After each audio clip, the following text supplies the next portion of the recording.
God dagen og velkommen til verjene til Anne-Sofie Fjallheim av henne PhD-riker under navnet Oppspåring av fysisk depresjon på Færøyene, en mixed method validering av screeningsinstrumentet EPDS til systematisk oppspåring av kvinder med fysisk depresjon i et small-scale society.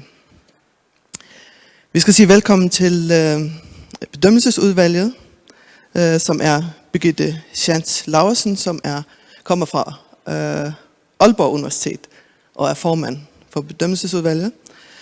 Og så har vi Helene Wiegert, som universitetslektor fra Göteborg Universitet.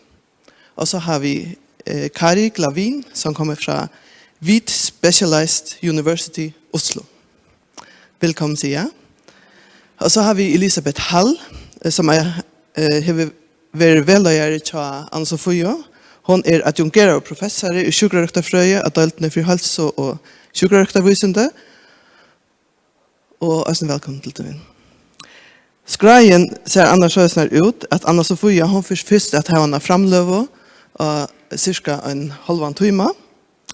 Og etter det får så første opponenter, som Kari Glavin, jeg setter hennes spurninger og tjekkast om rikerne i omlai en halvann time. Nei, omlai en time. Etter det så var det en stekker, og han var i 20 minutter.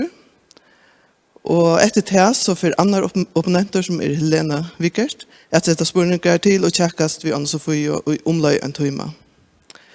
Og så gjerne være mulige spurninger og selv noen sværeier, og det nemlig mulig til alle som til steder at sette spurninger til rikerne, og dette være så til, og jeg synes det som fremlønner til Anne-Sofie. Og om det noen som ikke sette spurninger, så skulle de gjøre verst ut det i stedet og sier det vi med. Ta dette så livet, så får metergernevnten ut, og gjerne lytte løte. Og så kommer det innattene, og tar det så her mest om avrikket, begge til skrivelige, og til som Anne-Sofie har lagt fram i det. Så for Birgitte at kunngjøre tar metan av avrikkene. Og ta altså livet, så vil bjøre til en resepsjon. Gjør så vel, Anne-Sofie. Takk for det. Jeg skal lykke minne av at jeg slett sånne færtelefon. Så tjekke lykke etter, ofte så heldig man seg heva sløkt, og hever selv sløkt å lykke. Så det Anne-Sofie som fører år. Takk for det. Hører du det? Ja.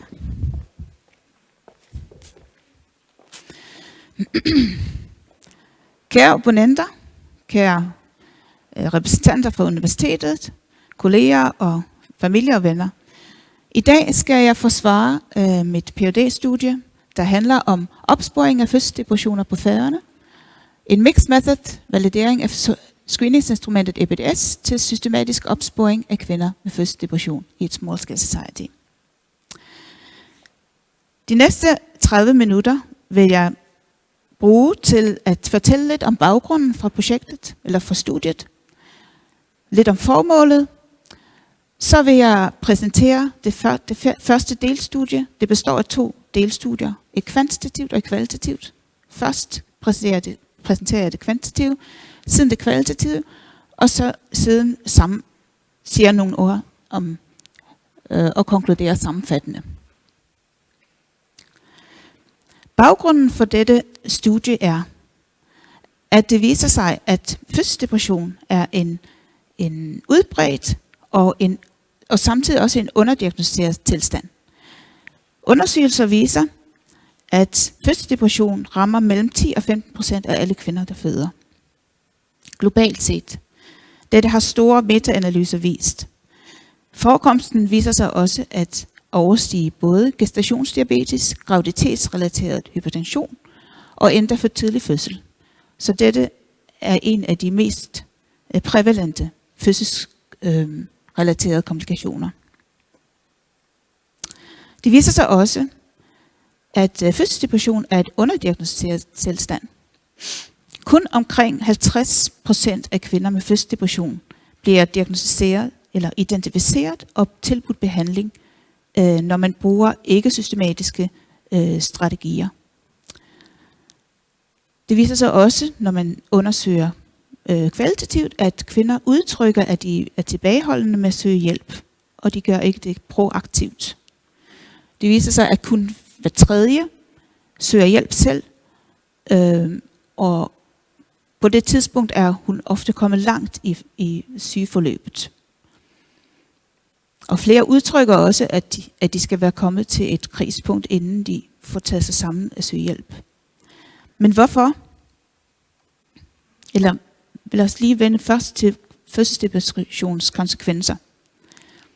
For kvinden viser det sig, at fødselsdepression er en pinefuld tilstand, der gør, at hun får et lavt selvværd, at hun føler, at hun ikke lever op til de forventninger, der er til moderskabet.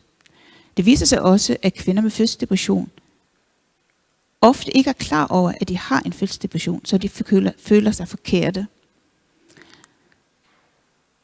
For barnet betyder det, at har studier vist, at børn af kvinder, der har en ubehandlet fødselsdepression, er i større risiko for at udvikle kognitive, emotionelle, sproglige og adfærdsrelaterede vanskeligheder.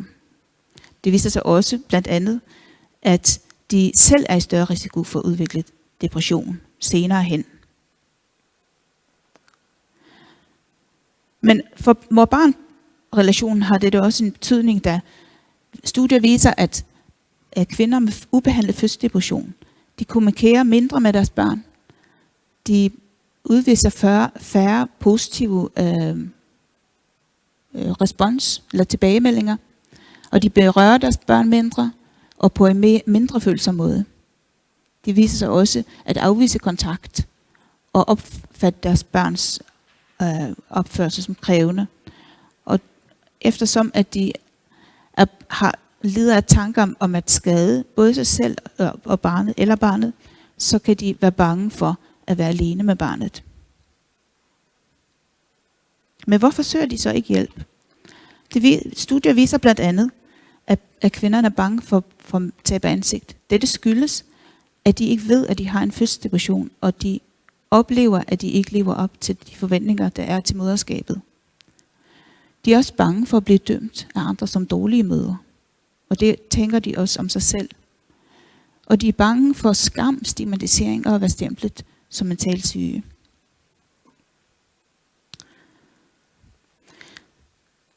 Dette kan siges at være et problem, når man tænker på, at man har rettet indsats direkte mod kvinder, både i perioden inden de føder, og også i efterfødselsperioden, hvor de bliver tilset af flere faggrupper, at man i så lille grad opsporer kvinder med fødselsdepression.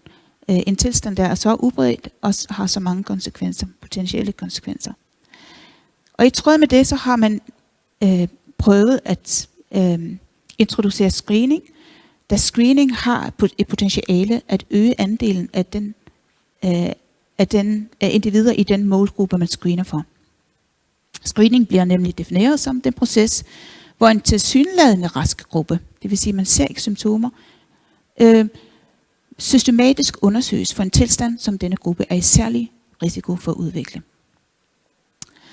Og at det er 2 screeningsinstrumenter, der er blevet udviklet specifikt til at opspore fødselsdepression, og af dem er EPDS den mest udbredte, mest validerede og efterprøvede, også mest anvendte screeningsstrategi. Og den blev implementeret på Færøerne i 2012, således at sundhedsplejersker på Færøerne systematisk screener alle kvinder, der føder børn på Færøerne. Dette screeningsinstrument, det er en test, kan man sige. Det er et spørgeskema, hvor man svarer på 10 spørgsmål om, hvordan man har det, eller har haft det de sidste 20 dage. Og til hver disse spørgsmål er der 4 svarmuligheder, der rangerer fra 0 til 3. Det vil sige, at man kan i alt score op til 30 point. Jo højere score man har, jo mere sandsynligt er det, at man lider af en fødselsdepression. Og som sagt, så er det mest validerede og brugte instrument, eller screeningstest, og det er oversat til 60 forskellige sprog og valideret i 37 sprog. Så når man implementerer et screeningsinstrument ind i en ny sammenhæng, så er det vigtigt i henhold til WHO blandt andet, at man ved, hvad det er det bedste, kan man sige, cut point. Det område, eller den grænseværdi, der skelner mellem syge og raske. Samtidig har man også set i de undersøgelser, hvor man har spurgt kvinder selv, hvordan de oplever at blive screenet med EPDS, så er enkelte studier, viser de, at nogle kvinder oplever det at blive screenet som ubehageligt og nærgående.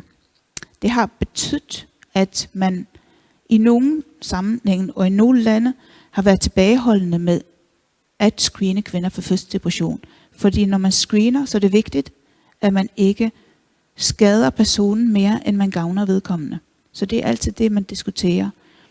Og hvis kvinderne oplever det nærgående og ubehageligt, og det er det studie, som blev henvist til her, der udtrykte kvinderne endda, at de var bange for, hvad resultaterne skulle bruges til, og at de derfor svarede, at de ikke svarede i tråd med, hvordan de havde det. Det vil sige, at de lod stå bedre til, end realiteten var.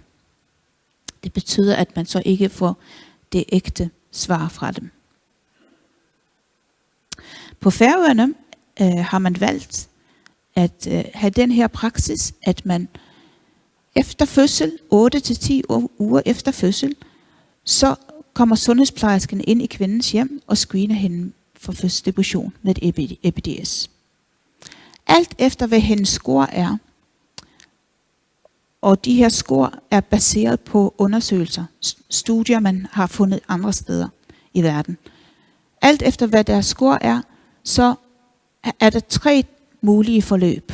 Hvis kvinden scorer under 9, og samtalen bagefter ellers understøtter den score, så betragter man det som, at kvinden ikke sandsynligt har en depression, og man intervenerer ikke mere.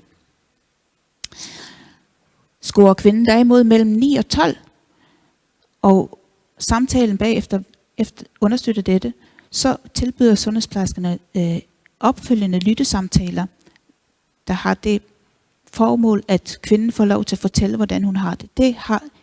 Det er en intervention, der har vist sig i andre undersøgelser at gavne kvinderne. Og både også på den måde, at det forebygger, at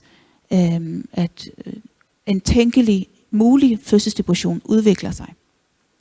Det vil sige, at i den gruppe af kvinderne betragtes de ikke som havende en fødselsdepression, men liggende på et grænseværdi, og man prøver at forebygge, at det udvikler sig videre. Hvis de screener, eller hvis de scorer over 12, det vil sige fra 13 år op efter, og samtalen understøtter dette, så bliver de henvist til egen læge eller til et tilbud, der på Færøerne oprettes specifikt til at hjælpe kvinder med fødselsdepression. Dette studie, de 2 delstudier, der er i dette studie, de har haft til formål at afdække, hvor nøjagtigt EPDS identificerer kvinder med fødselsdepression på Færøerne. Det har også haft til hensigt at fastsætte det optimale cut point, den grænseværdi, der skelner mellem syge og raske kvinder. Og så har det kvalitative studie haft til formål at undersøge, hvordan færøske kvinder selv oplever screeningen, med særligt henblik på screeningens sandhedsværdi, i hvilken grad oplever kvinderne, de kan svare sandt på screening, og screeningens nytteværdi, det vil sige, hvordan oplever kvinderne selv, at screeningen hjælper dem eller skader dem. Der blev brugt et mixed method design. Det er et design, der hvor man kan inkludere både kvalitative og kvantitative undersøgelser. I dette studie var den kvantitative validering udført som det, man kalder for en diagnostisk test accuracy studie, hvor en indekstest, det er screeningstesten selv, bliver målt op imod en golden standard. Det vil sige, og den golden standard er en diagnostisk test. En screening kan aldrig med sikkerhed fastsætte en tilstand. Den kan kun pege i retning af, at der måske er tale om en tilstand. Men en diagnostisk test er en mere uddybende undersøgelse, hvor der kan påvises, om en person har en tilstand eller ej. Og i dette studie blev EPDS som screeningstest sat målt op imod en golden standard. I det kvalitative studie, der var der tale om en interviewstudie med semistrukturerede individuelle interviews med kvinder, der var blevet screenet for fødselsdepression. Og til sammen efter det så vil jeg komme til de konklusioner, der kom ud af de her 2 studier samlet set. Det kvantitative studie, der blev data indhentet i en periode over 1 år. Det var fra juli 2014 til juni 2015. Og kvinder, dem der deltog, det var kvinder, der var 18 år ældre, der var bosiddende på Færøerne, og kunne udfylde den færøske version af EPDS, fordi det var den version, der blev valideret. Kvinderne blev screenet af sundhedsplejersken i deres eget hjem, og de bliver diagnostisk testet af en psykolog, der var ansat til det, og hun diagnostisk testede dem via det, man kalder for telefoninterviews.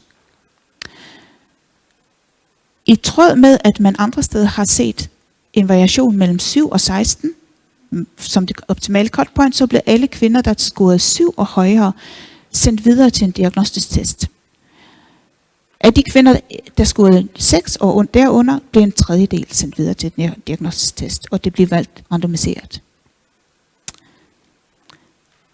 For at sikre, at psykologen ikke havde kendskab til sundhedsplejerskens eller til den oprindelige score, så modtog en mellemperson screeningsresultatet og sendte kontakten videre til psykologen. Som man kan se her, nu ser jeg det måske ikke, men det her er et diagram over deltagelsesprocessen. Og det, som er særlig vigtigt at lægge mærke til, det er, at ja, man kan lige bakke her. Lige ovenover der står, at i alt var der 376 kvinder, der var egnet til undersøgelsen, som blev inkluderet. Af dem var der 279, der scorede 6 eller derunder. Ja. Og der var 97, der scorede 7 og derover. Af de 279 var der 99, der blev henvist til diagnostisk test. Det var en tredjedel. Og af de 97 var der 93, der blev henvist videre. Det var på grund af, at det var forsinkelser. Det blev for lang periode mellem de 2 test, og derfor kunne det ikke bruges. Og de, som så reelt blev diagnostisk testet mellem i den gruppe, hvor der skulle 6 og derunder, der var 76, og der var 74 i den gruppe, hvor de scorede 7 og derover. Så i alt var det 150 kvinder, der deltog i begge tests, og som er datagrundlaget for denne undersøgelse. Ser man, den her tabel viser, hvad det optimale cut point er på Færøerne. Det viser sig at være 10. Ved dette cut point har man det, som man kalder for det, der er især interessant at se på, det er testens sensitivitet og specificitet. Sensitivitet er et mål for, hvor nøjagtigt testen identificerer syge kvinder som syge og raske kvinder. Og specificiteten er, i hvor høj grad testen identificerer raske kvinder som raske. Og det, der er vigtigt, er, at de her 2 mål er høje. Fordi at hvis de ikke er høje, så risikerer man, at man får kvinder, der har fødselsdepression, at man mister dem, eller at man at man mister, eller man får, man kan måske tage et eksempel her. Hvis vi tager for eksempel, hvis man tog et cut point på 7 i stedet, så ville sensitiviteten være 100. Det vil sige, at alle kvinder, der havde den her tilstand, fødselsdepression, ville blive identificeret ved et cut point med 7. Derimod ville man kun finde 50%, eller lige over 50% af kvinder, der var raske. Det vil sige, at man ville få for mange raske kvinder med. Det, der også er interessant at kigge på, det er de positive og de negative prædiktive værdier. Og det er et mål for, hvis vi kigger først på den negative prædiktive værdi, så er det på 99. Det er et udtryk for, at hvis man står med en test, der siger, at personen er rask, hvor høj sandsynlighed er der for, at den person reelt er rask? Det er der 99% sandsynlighed for. Omvendt, og måske ikke lige så godt, så hvor sikkert er det, at en person, der er, hvis man står med en test, der er positiv, det vil sige 10 eller derover, hvor sandsynligt er det, at den person har sygdommen, har fødselsdepression? Det er der 38% sandsynlighed for.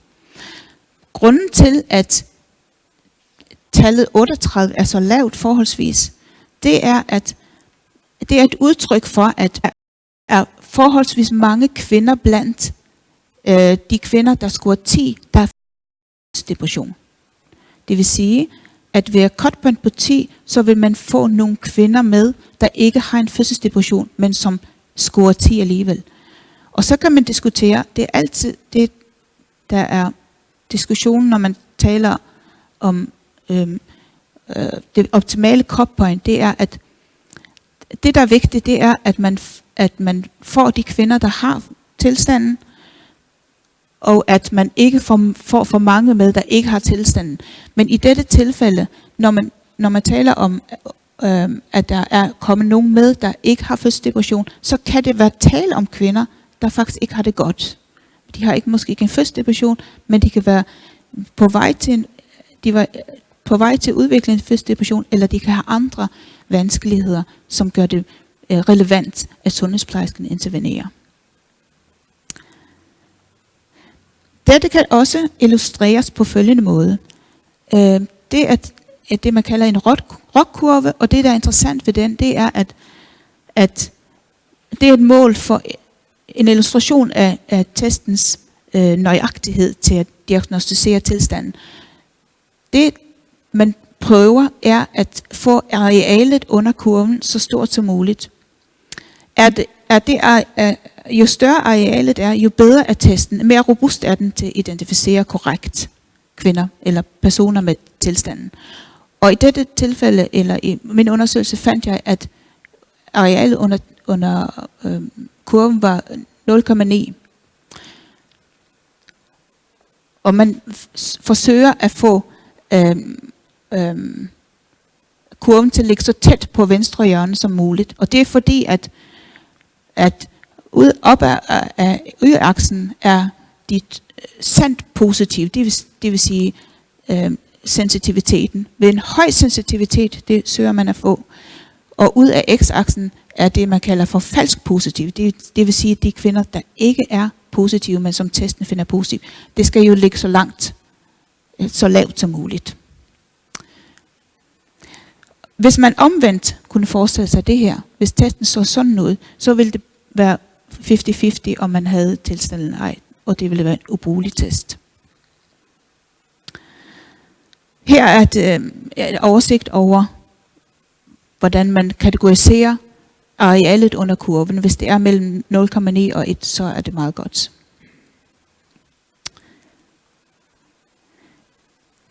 Det her diagram viser scoren hos alle kvinder, hvor meget de fik i alt, hos alle deltagere. Og det, der er interessant ved denne diagram, er, at det viser, at kvinder på Færøerne har en relativt smal spredning af scores i alt. Det vil sige, at der er ikke særlig mange kvinder, der ligger i den øvre ende, og den øvre ende er faktisk ikke så høj alligevel. kigger man på den nederste del, fra 0 til 9, så er det langt den største del, der ligger der. Og mellem 9 og 12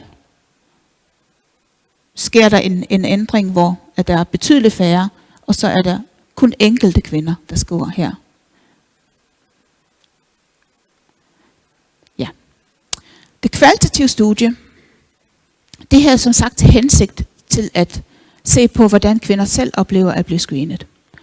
Og det var et interview, hvor der var 12 kvinder, der deltog.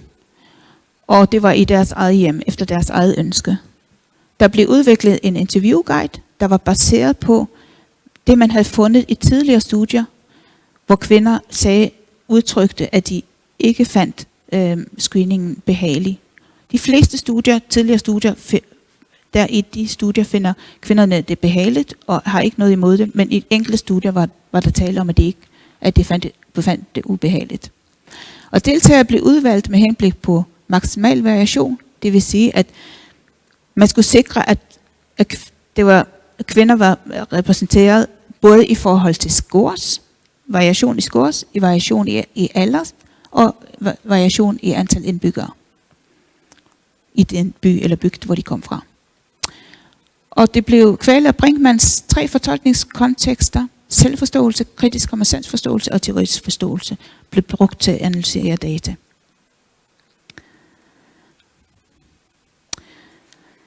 Ud af denne undersøgelse fremkom 3 temaer, og det var betydningen af rammerne, hvorunder screeningen fandt sted. Der viste det sig, at det var vigtigt for kvinderne, at screeningen fandt sted hjemme hos dem selv. Og det blev sammenlignet lidt med, hvis det var en konstellation, eller hvis det foregik i form af en mødergruppe. Det skulle være individuelt, og det skulle være hjemme hos dem selv. Og det var fordi, at de oplevede, at hvis det for eksempel foregik i en lægekonstellation, så ville de opleve tempoet i rummet så højt, at de følte, at de kunne ikke udtrykke sig. Der er et andet tempo i en lægekonstellation eller en hjemme hos dem selv.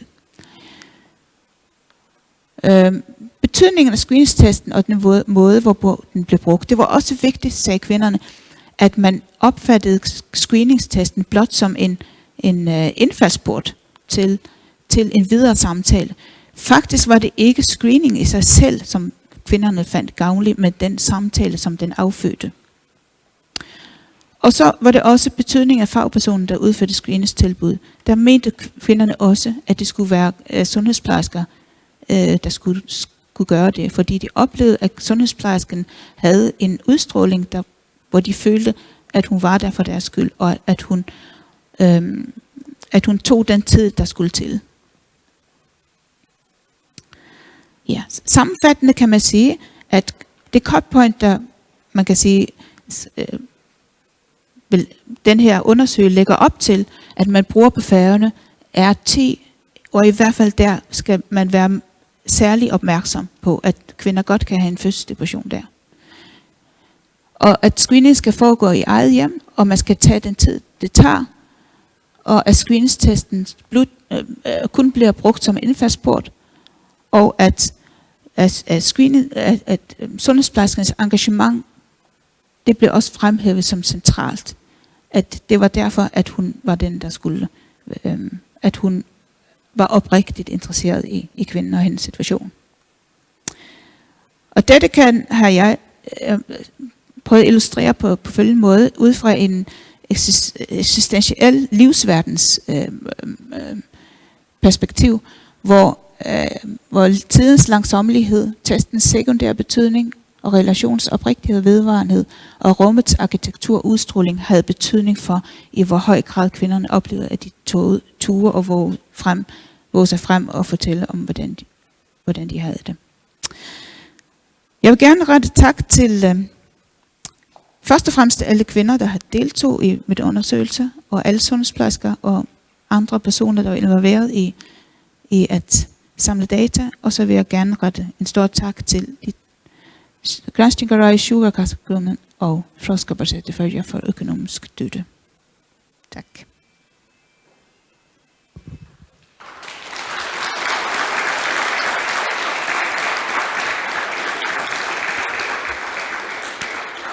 bare sætte mig ned.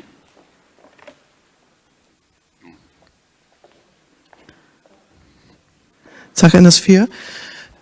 Og så giver vi ordet videre til Kari. Tusen takk. Tusen takk til universitetet for å få denne anledningen til å bedømme denne avhandlingen. Og tusen takk til deg, Anna Sofia, for en fin presentasjon. Tak. Det kom jo frem noen ting nå som vi gjerne også skulle snakke med deg om. Hører du meg? Ja. Ja. Jeg er faktisk ikke så godt. Hvis du ikke forstår hva jeg sier, Ja. norsk, Ja. så sier du fra. Ja. Ja. Det vi hadde lyst til å høre litt med deg om aller først, var hvorfor du ble interessert i dette temaet. Faktisk hører jeg ikke så Hører du utrolig ikke? godt. Er det jeg? Ja. Ekko. Nå, Ja. så bra. Ja. Vi lurte på om du kunne fortelle oss hvorfor du ble interessert i temaet fødselsdepresjon. Ja. Hvorfor jeg blev interesseret? Ja. Det var på et tidspunkt, hvor jeg i min undervisning på Dalton for Psykiatervæsenet blev gjort opmærksom på af en af de studerende, at fødselsdepression er en meget prævalent tilstand. Det var jeg faktisk ikke klar over.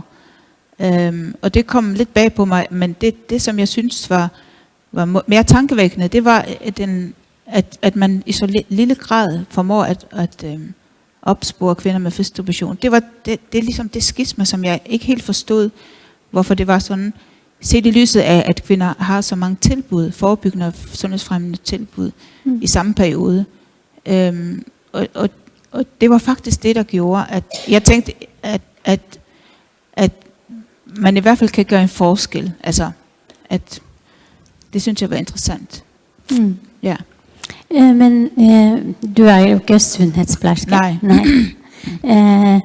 Sånn at du gikk på en måte inn i et annet felt enn det du kjente til. Ja. Ja. Ja, det kan man godt sige, men faktisk, nu har jeg undervist på universitetet, så man møder mange problemstillinger, som studerende kommer med, og jeg havde ikke et andet felt som sådan, hvad skal jeg sige, som jeg havde arbejdet særlig meget med.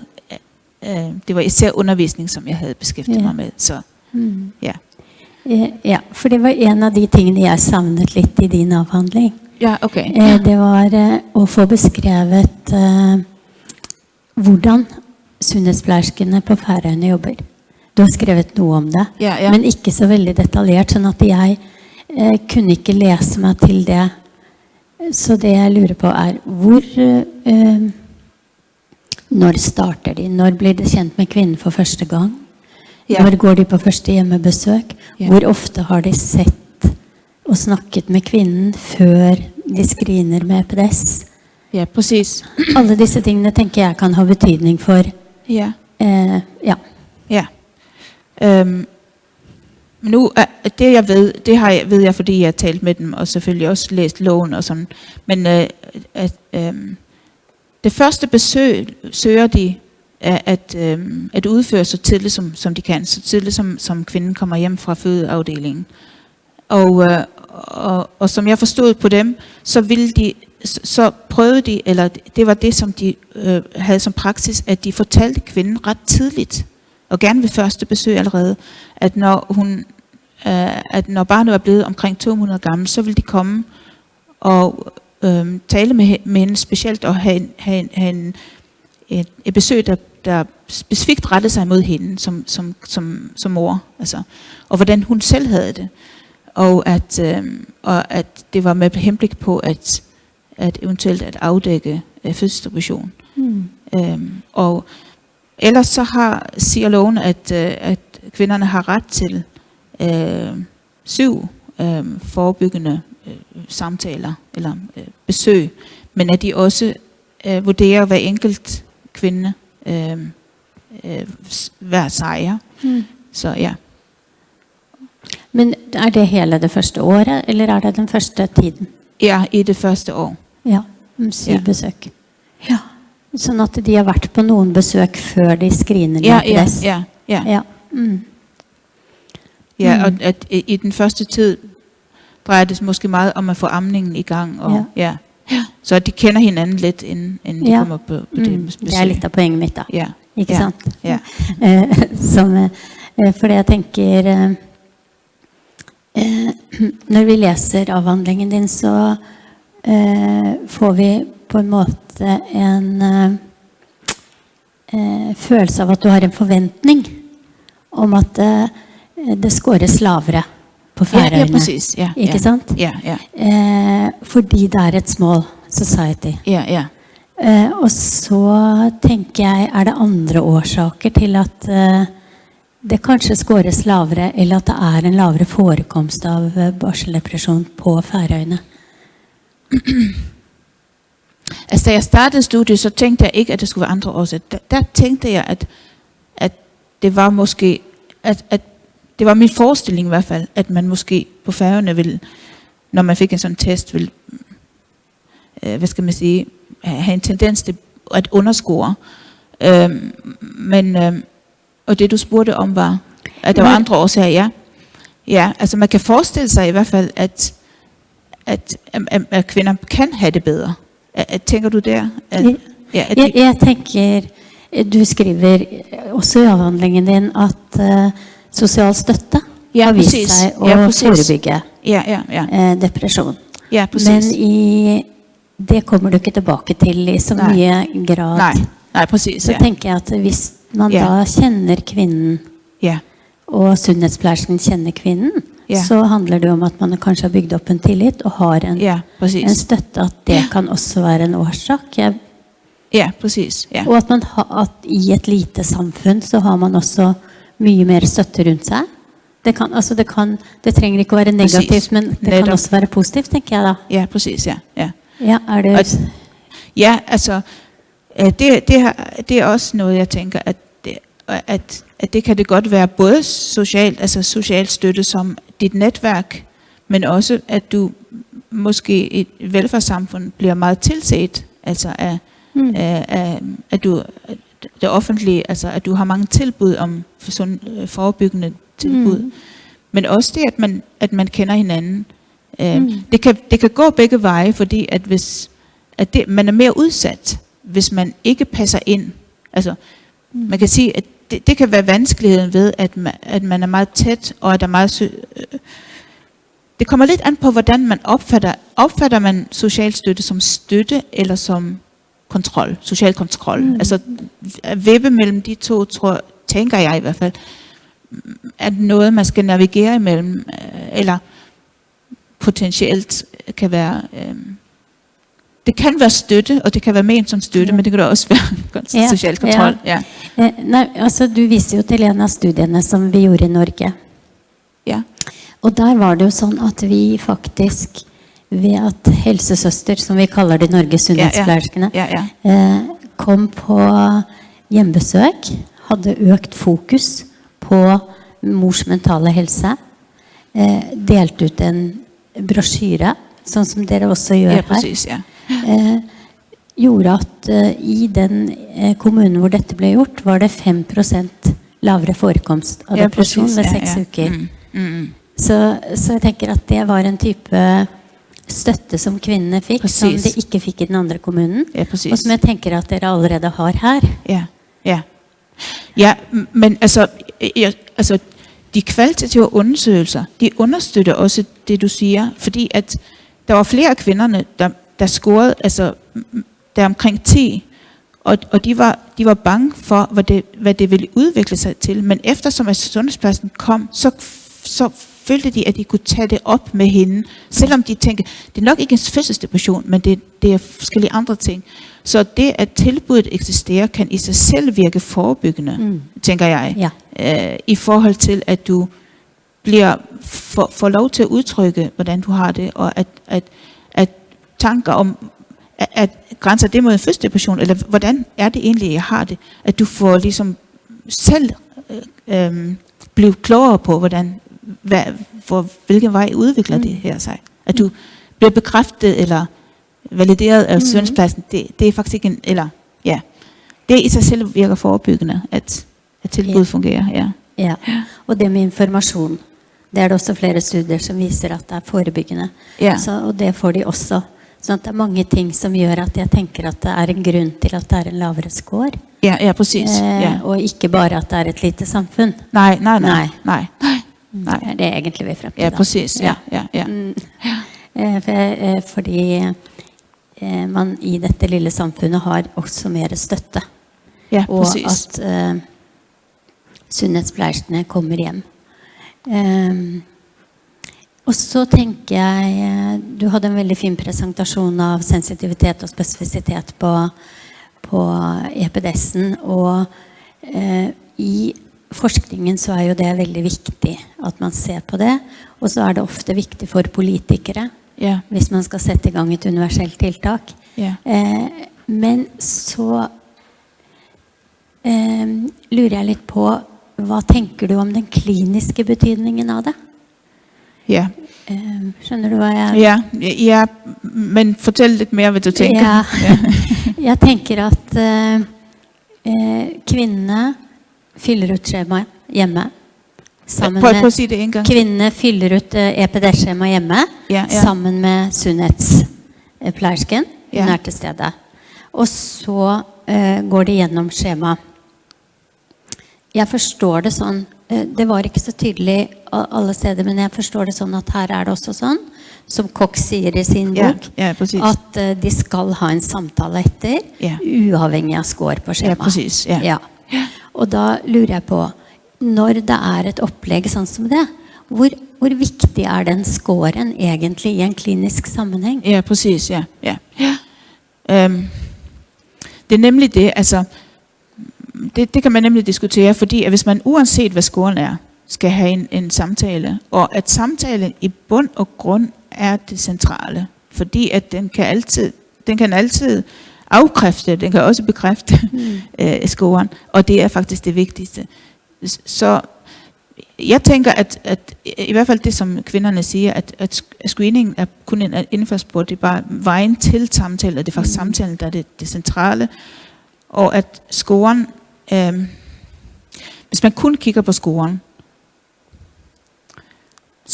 som jeg også viste, så var der jo mange kvinder, der faldt ind under det, man kan kalde for en fødselsdepression, men uden at have det. Så hvis man intervenerede over for alle de kvinder, så vil man i hvert fald opnå det, man ikke ønsker inden for screening, at man tilbyder behandling til noget, der ikke kræver det. Så ja.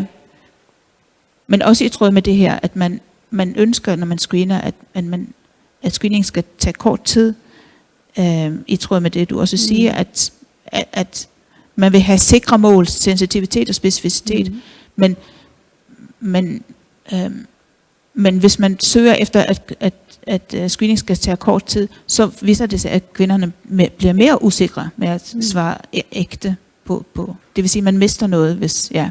Men jeg ved ikke, om det helt at svare på dine spørgsmål.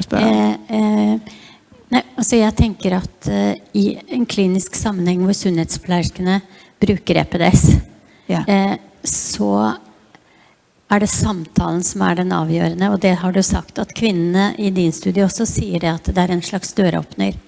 Det sier også flere studier av sundhedsplejersker. De bruker det som en type døråpner for å snakke om kvinners psykiske helse. Og at selve cut-offen mindre vesentlig i en klinisk sammenheng. Og at det viktig, og det har du også nevnt, men at dette et screeningsinstrument, og det gir noen indikasjoner på at det depressive symptomer.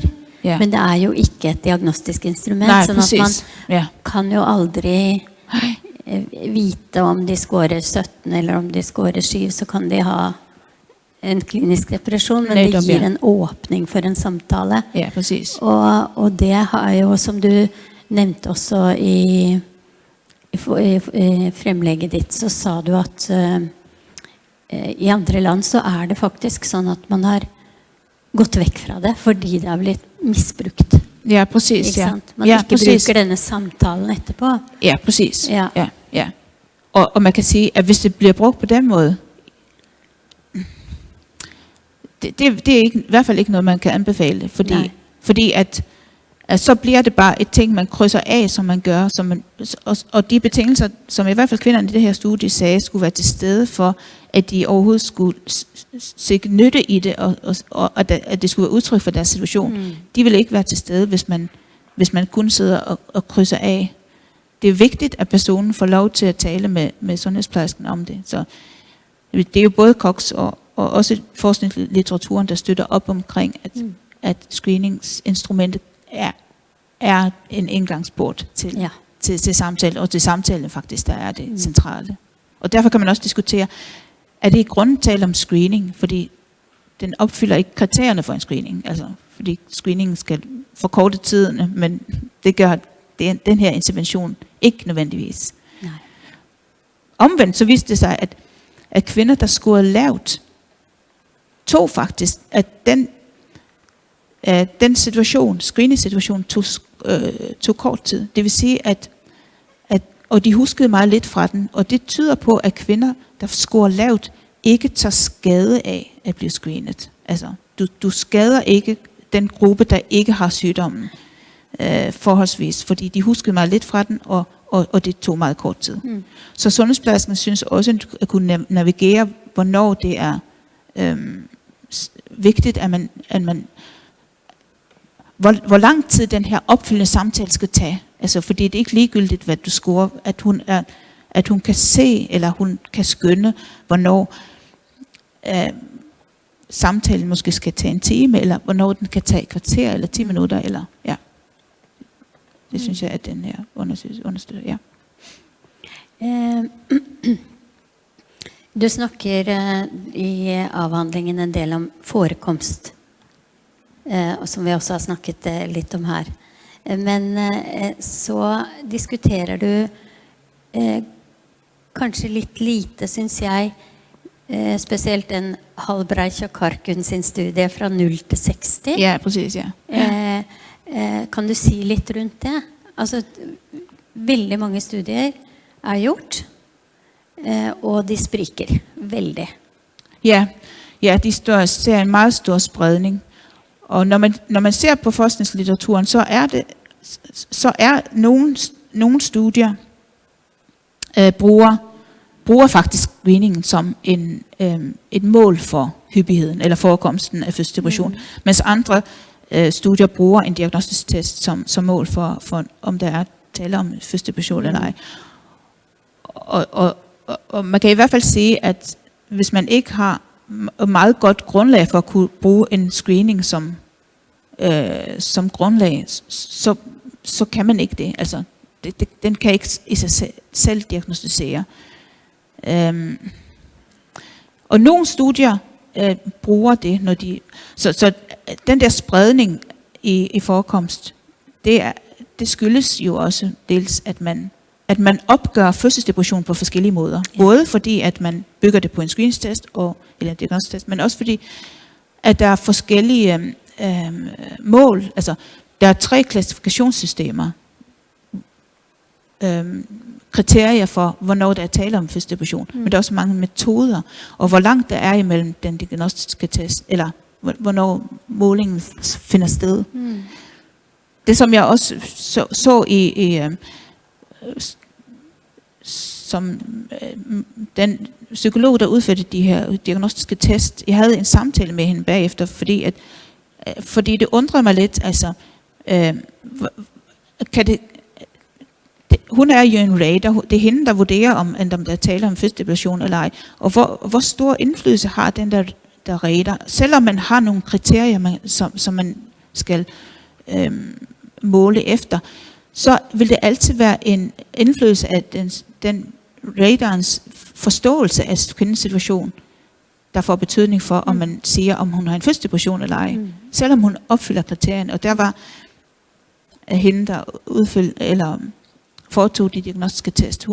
Hun mente, at hun nok rated lidt konservativt, forstået på den måde, at hvis kvinden havde andre tilstande, der kunne falde sammen med en fødselsdepression, men den samtale, hun havde med kvinden, indikerede, at det var ikke fødselsdepression, det drejede sig om, men det var den anden tilstand.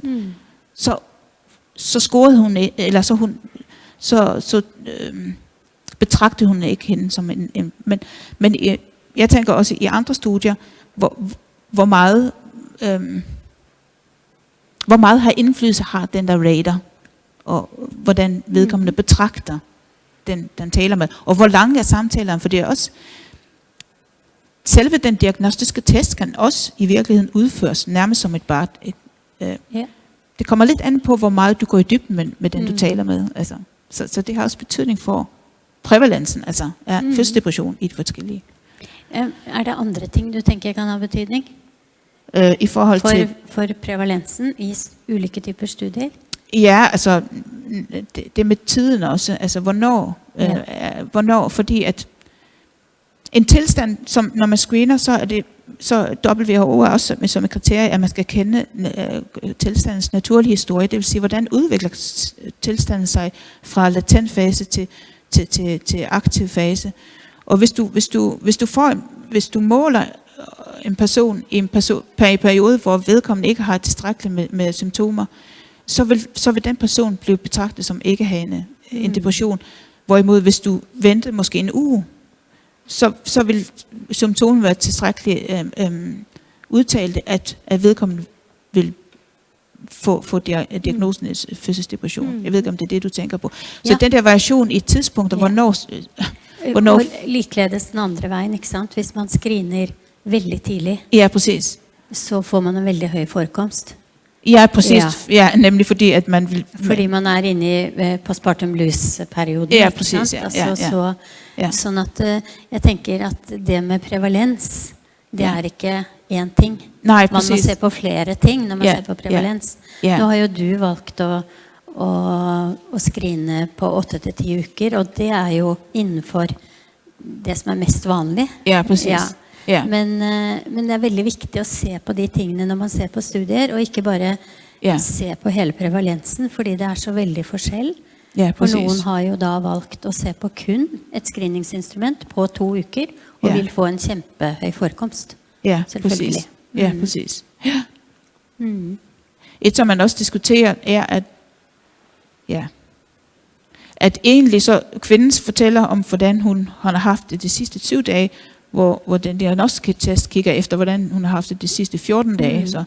Så hvis der er meget tæt mellem en screening og diagnostisk test, så vil faktisk interviewene ville ikke omfatte den samme periode nødvendigvis. Nej. Eller det vil de ikke overhovedet. Perioden, hvor diagnostiske test den kan ligge længere tilbage i tiden end den. Så Så ideelt sett så burde det vært gjort næsten samtidig. Ja, præcis. For at få en korrekt diagnose. Ja, præcis. Er der andre ting ved EPDS? Altså, jeg vet at EPDS har hatt en del kritikk. Og vet du litt sånn hva det går ut på? Altså, EPDS at når man udvikler det, så prøver man så vidt muligt ikke at inddrage... altså at udelukke for eksempel fysiske symptomer. Jeg ved ikke om det er det du tænker på, at man faktisk ikke det med søvn og det med om man får tilstrækkeligt at spise og det har man udelukket bevidst.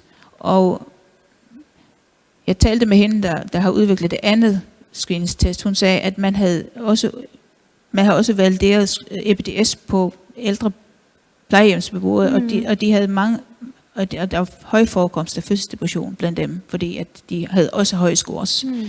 Men det retter sig ikke specifikt så meget mod personens for eksempel forhold til barnet, eller og det var også kritik blandt de deltagere, der var i min undersøgelse, at de oplevede ikke, at de 2 personer, der havde fødselsdepression i undersøgelsen, oplevede ikke, at det område, hvordan de havde det i forhold til barnet, var ikke medtaget i screening. Og de oplevede ikke spørgsmålene så relevant i forhold til den situation, de faktisk så sig selv i. Så jeg ved ikke om det... Nej, det er jo interessant Ja. også. Men der er nogen, som har... Du har ikke gjort en faktoranalyse på dine data? Nej. Nej. Fordi det man mener er jo at dette EPD-skjema, det lader både på depression og på angst. Ja, præcis, ja. Ja. Men det har... Altså, John Cox har jo også forsøgt at både få angst og depression med fordi at der er så meget sammenhæng mellem, eller det viser studier også, at der er så stort sammenfald mellem kvinder, der har både, altså ikke kun depression, men også angst. Så at, ja. Men du var ikke fristet til at gøre en faktoranalyse? Nej, jeg har ikke, ja, det har jeg ikke ikke gjort. Det var interessant at sætte bare.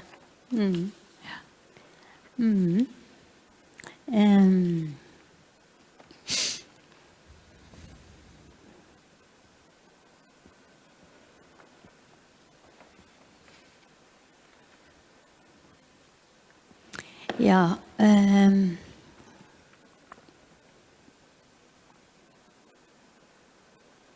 det som du ikke har skrevet noe om, og som heller ikke var en del av din avhandling, men som kanskje kunne vært interessant for oss som leste og vite, var hvordan kvinnerne ble fulgt opp videre på Færøyene.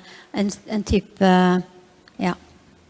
Ja, hvad sker der efter følgende? Hvad sker?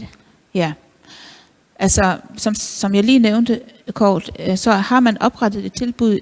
Altså dengang man implementerede EPDS, så var der eksisterede allerede et tilbud til kvinder i forvejen. Ja. Og det er også i tråd med WHO siger som kriterie, at hvis man skal implementere en screening, så skal der findes behandling, og den behandling skal vise sig at fungere, altså hjælpe kvinderne.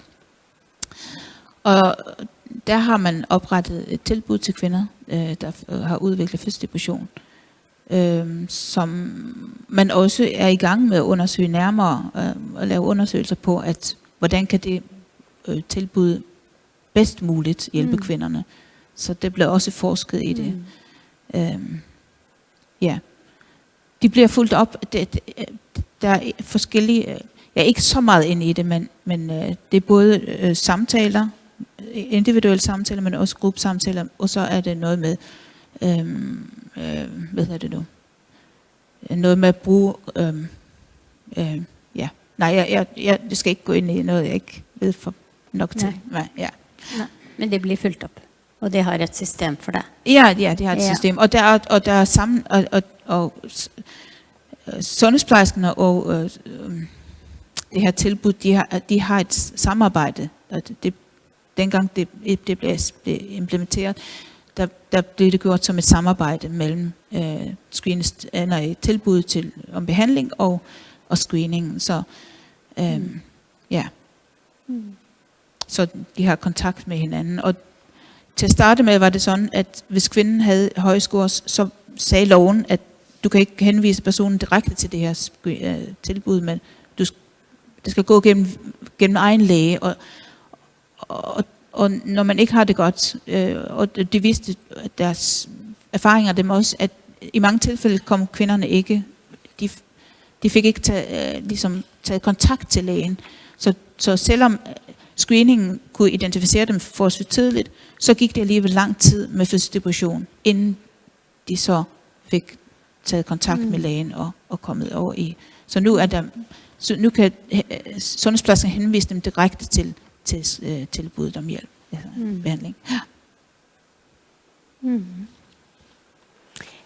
Jeg har lyst til at gå lidt tilbage til dette med årsaker og har du sett på noen modell for det? Nå tenker jeg på hvorfor får man fødselsdepresjon, hva risikofaktorer, hva det som forårsaker at det ikke går tilbake, altså hva kan, Ja, hvad risikofaktorer? Ja. Altså man har fundet forskellige risikofaktorer. For eksempel, som vi talte om, det der manglende social støtte, og hvis der er vanskeligheder i parforholdet, eller hvis personen med lav indkomst, eller hvis man føder for tidligt. Altså man har fundet faktorer, der man kan sige samvarierer med forekomsten af fødselsdepression. Blandt andet det.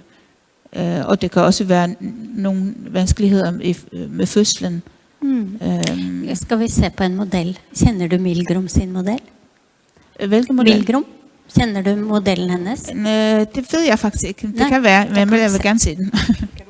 Jeg skal prøve at få det til.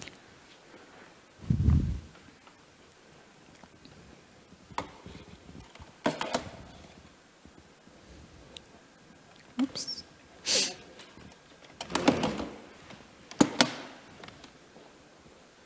Jeg skal bare få lukket igjen den her. Du skal ned og slukke for den her. Ja. Hvordan gjør du det? Ja.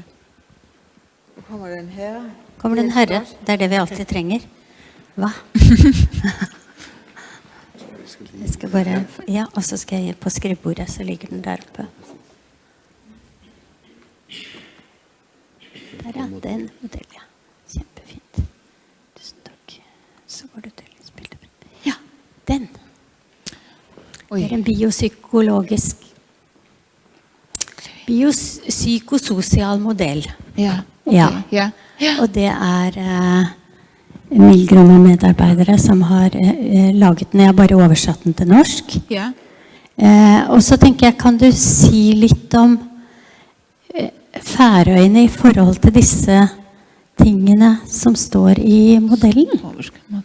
Jeg tror, jeg må rejse mig op og kigge lidt nærmere.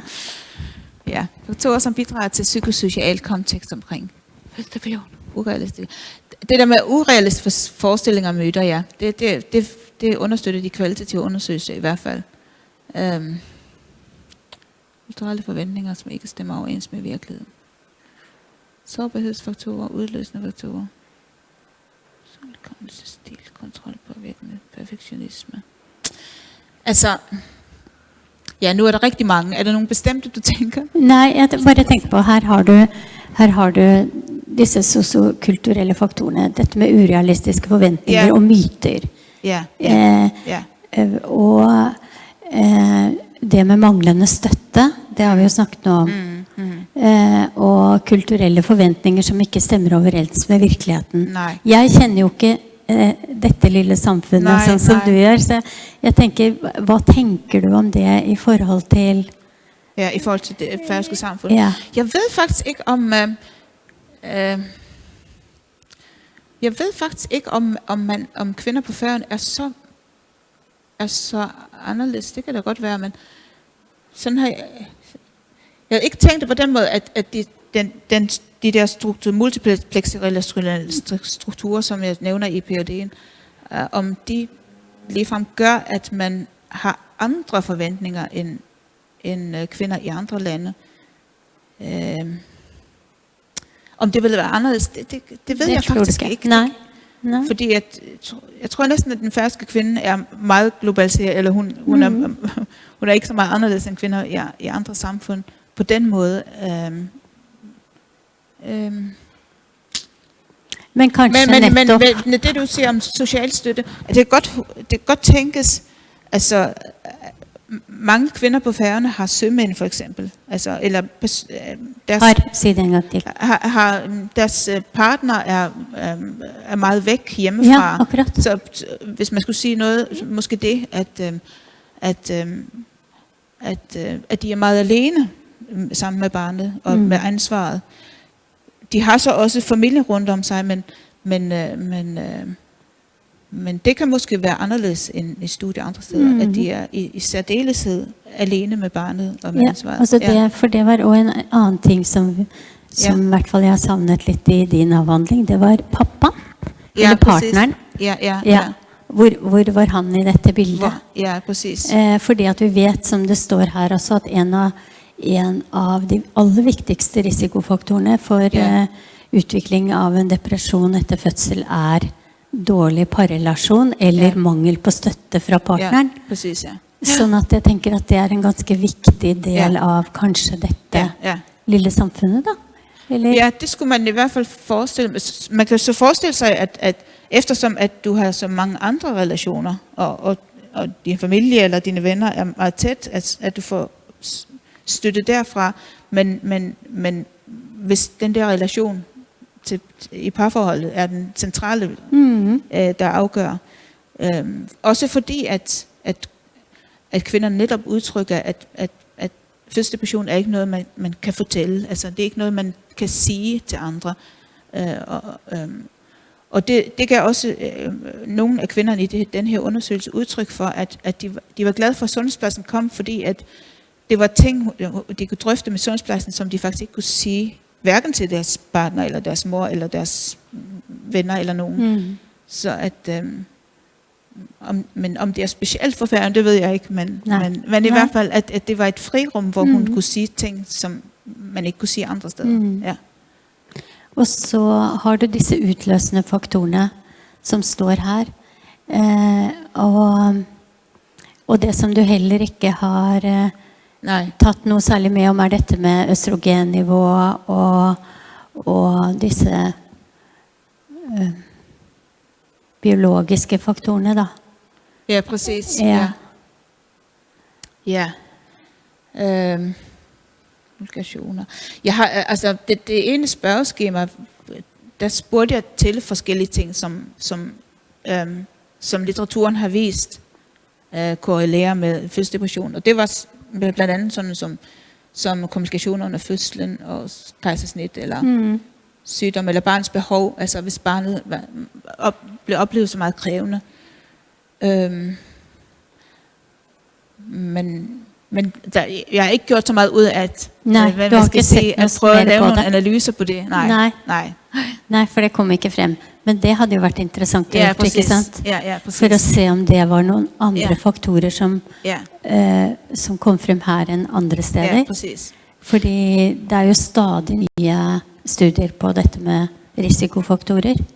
Hvad siger du? Jeg siger, det er stadig nye studier som for dette.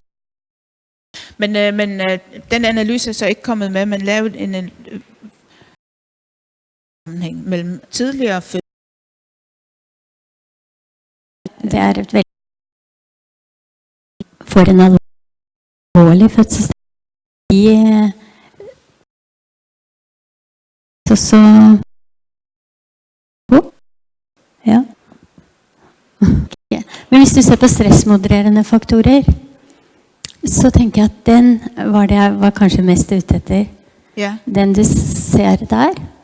Mangel på sosial støtte. Ja. Savner noe man kan stole på. Ikke, ja. Og jeg tenker, her ville kanskje Færøyene ligge godt an. Det er min antagelse etter å ha lest. Ja, præcis.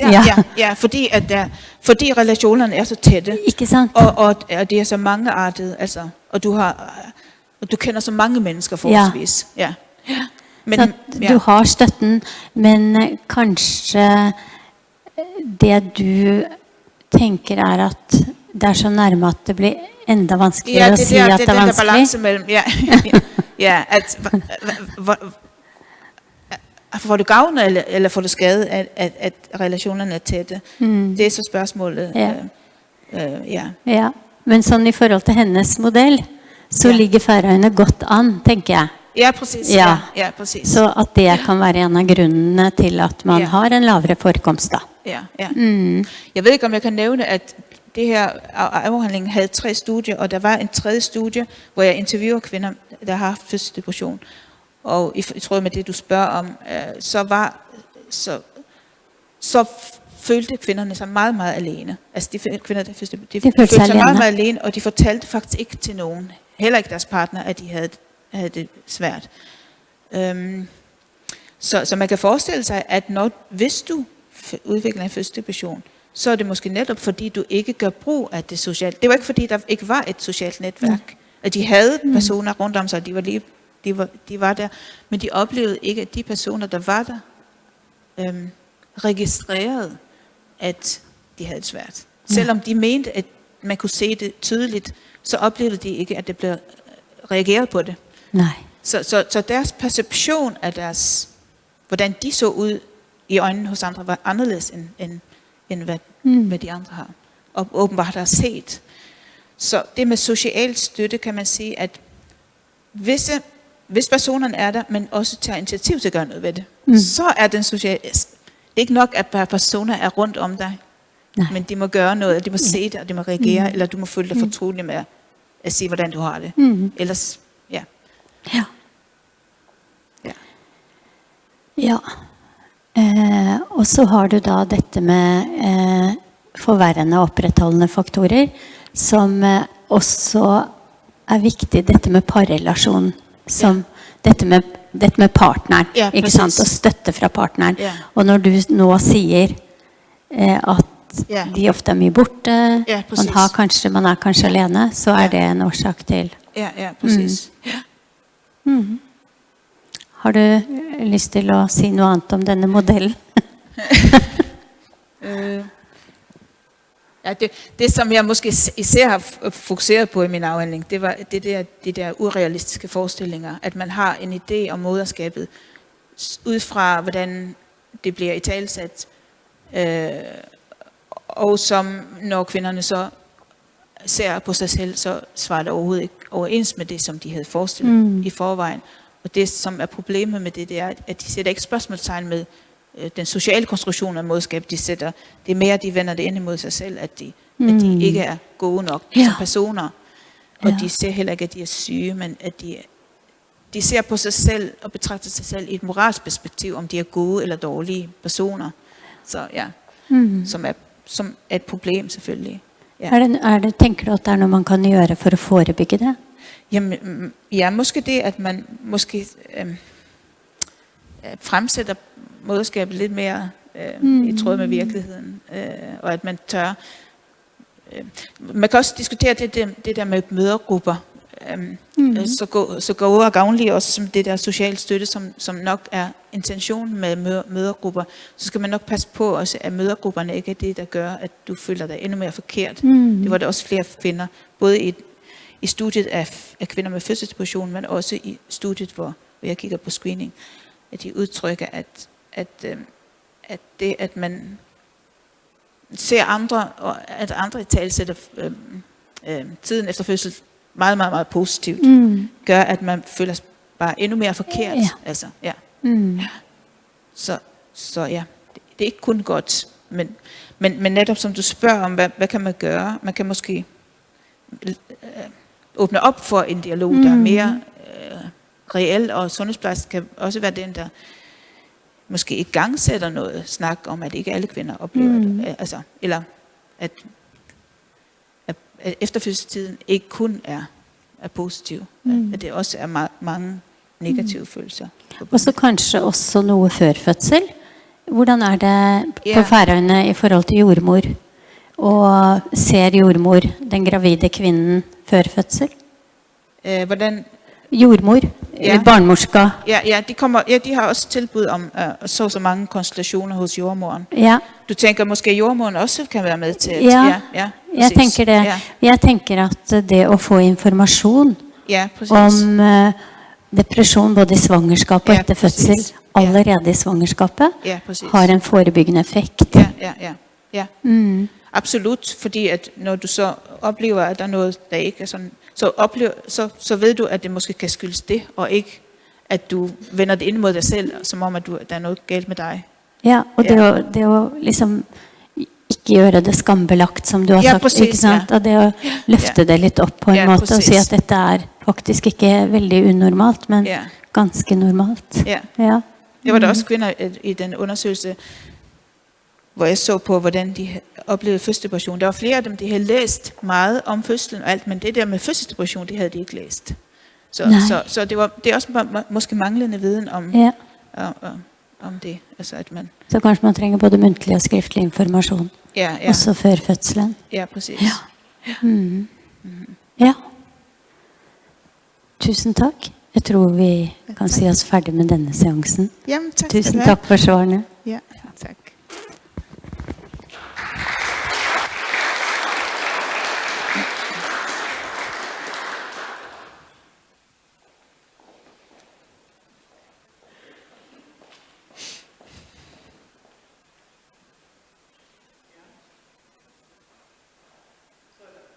Så er det en pause, og på 20 minutter Så hvis vi sier at det er klokken 20 minutter i halvgång, så blir vi datter inn i her. Og at det er en kaffemor å få ut i gangene til løtlet. Det er så vel.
Gott egentligen.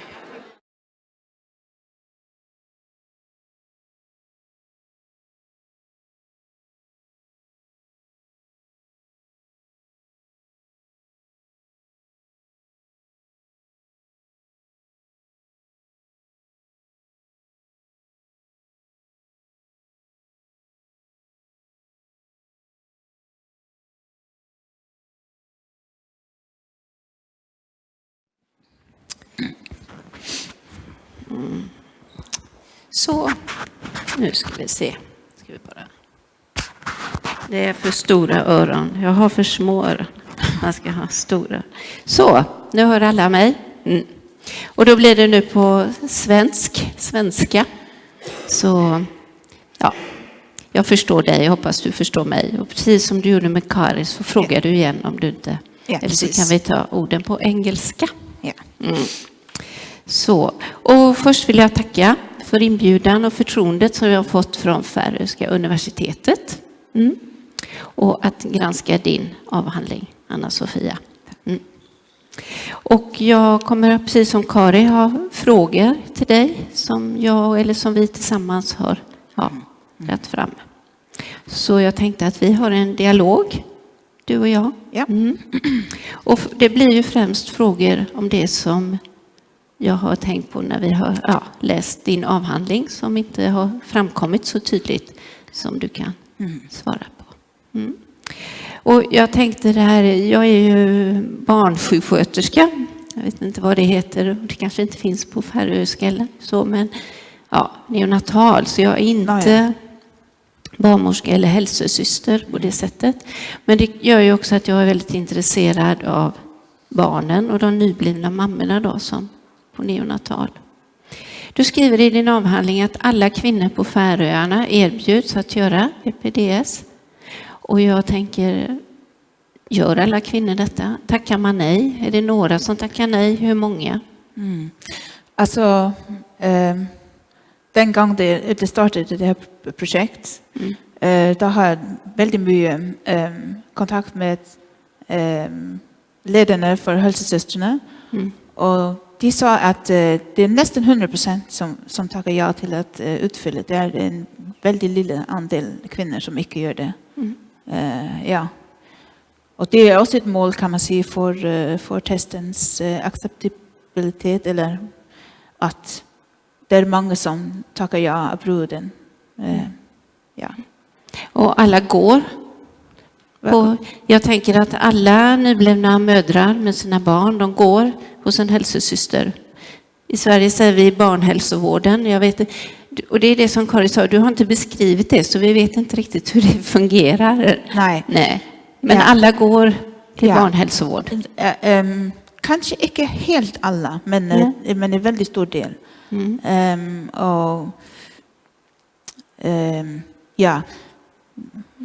Det är ju inte krav, så du kan välja det från hvis du inte önskar att få hälsosyster. Men det är många som får det. Och hvis de väljer det från så är det kanske när de får fler barn. Alltså. Men jag är inte helt säker på det med statistik över vad många kvinnor helt specifikt tackar nej för att hälsosystern kommer till dem. Men det är arrangerat på den måten att det är delvis att hälsosystern kommer hem till kvinnan och den första samtalet är hemma hos kvinnan, men så etablerar hon alltså några mödragrupper som hon så är med till de första gången och så kan kvinnan fortsätta själv. Men ellers kommer hon hem till kvinnan. Det är inte etablerat som konstellation att du kommer själv som kvinna utan att det är när det är mödragrupper så är det hos hälsosystern, alltså i ett lokal som hon skaffar. Och hur är det med kvinnor här på Färöarna som har invandrat från ett annat land? Ja, alltså som jag förstår det nu, det faller det kanske lite utanför det som gör, men de brukar andra versioner av EPDS till att skåra kvinnor med där är för andra etnisk bakgrund som kommer till Färöarna. Är det du tänker? Ja, jag tänker, använder man tolk eller kan man inte erbjuda de kvinnorna som inte talar danska eller färöiska? Ja, jag vet inte helt vad de rent praktiskt gör, alltså vad de om de har brukar tolk, det vet jag faktiskt inte. Är det du tänker? Eller? Det var det jag tänker. Vad gör man när det är språkbarriärer? Ja. Jag tänker att även om ni inte har mycket invandrare så tänkte jag ändå att det finns några. Ja, precis. Ja. Ja, det kan du fundera. Och jag vet, du kommer ta reda på det nu när jag har ställt frågan. Ja. Och jag tänker att i din, för vi kommer prata om de kvalitativa intervjuerna med de 12 kvinnorna som du gjorde. Ja, precis. Och då tänker jag, var det någon av de kvinnorna som hade invandrat till Färöarna? Eller talade Nej, det var det inte. Alltså, det var allt färsktalande kvinnor. Och det var, och de var från Färöarna. De stammade också från Färöarna. Det kunde ha varit andra också som kom från andra länder men som hade bott kanske på Färöarna i längre tid så att de kunde svara på den svenska version av evidens. Det kunde man gott ha tagit med. Ja. Så hur hade du gjort idag då om du hade gjort om studien? När du hade valt deltagare? Ja, alltså både det ville vara relevant.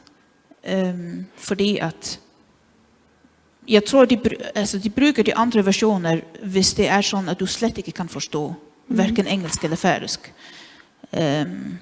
Men jag tror att hvis du kommer från Danmark eller från Norge eller från en av de skandinaviska länderna eller du har bott i en längre period på Färöarna och förstår färöisk så är den färöiska versionen kanske okej. Men det är spörsmål i den färöiska versionen, för exempel det spörsmål det handlar om vad man brukar ordet färska ordet heter fjolterstunden. Det kan vara någon ord i den färska versionen som kan vara vanskelig för andra att förstå. Selv om man kan läsa och man kan tala färsk så kan det vara ord som du inte helt förstår likaväl som för exempel det. Och det är ju och det viktiga är ju när du blir screenat att du förstår att det är korrekt förståelse heller än att det är att du brukar precis den färska version. Ja. Men jag tänker att det är en viktig grupp kvinnor som den gruppen kvinnor som har invandrat till Färöarna tänker jag att det är en viktig grupp att de här hälsosystrarna fångar upp i samband med när man får barn så när det inte ens man kanske är långt från den egna familjen och Ja, precis. Ja, i förbindelse med det vi talade för med det sociala stödet att du kanske inte har ditt bakland med dig eller nej, du har bara din partners familj men du har inte den andra. Men när du spurte om det där med vad vill jag ha gjort annorlunda. Alltså det jag har tänkt när jag kikar på min data det är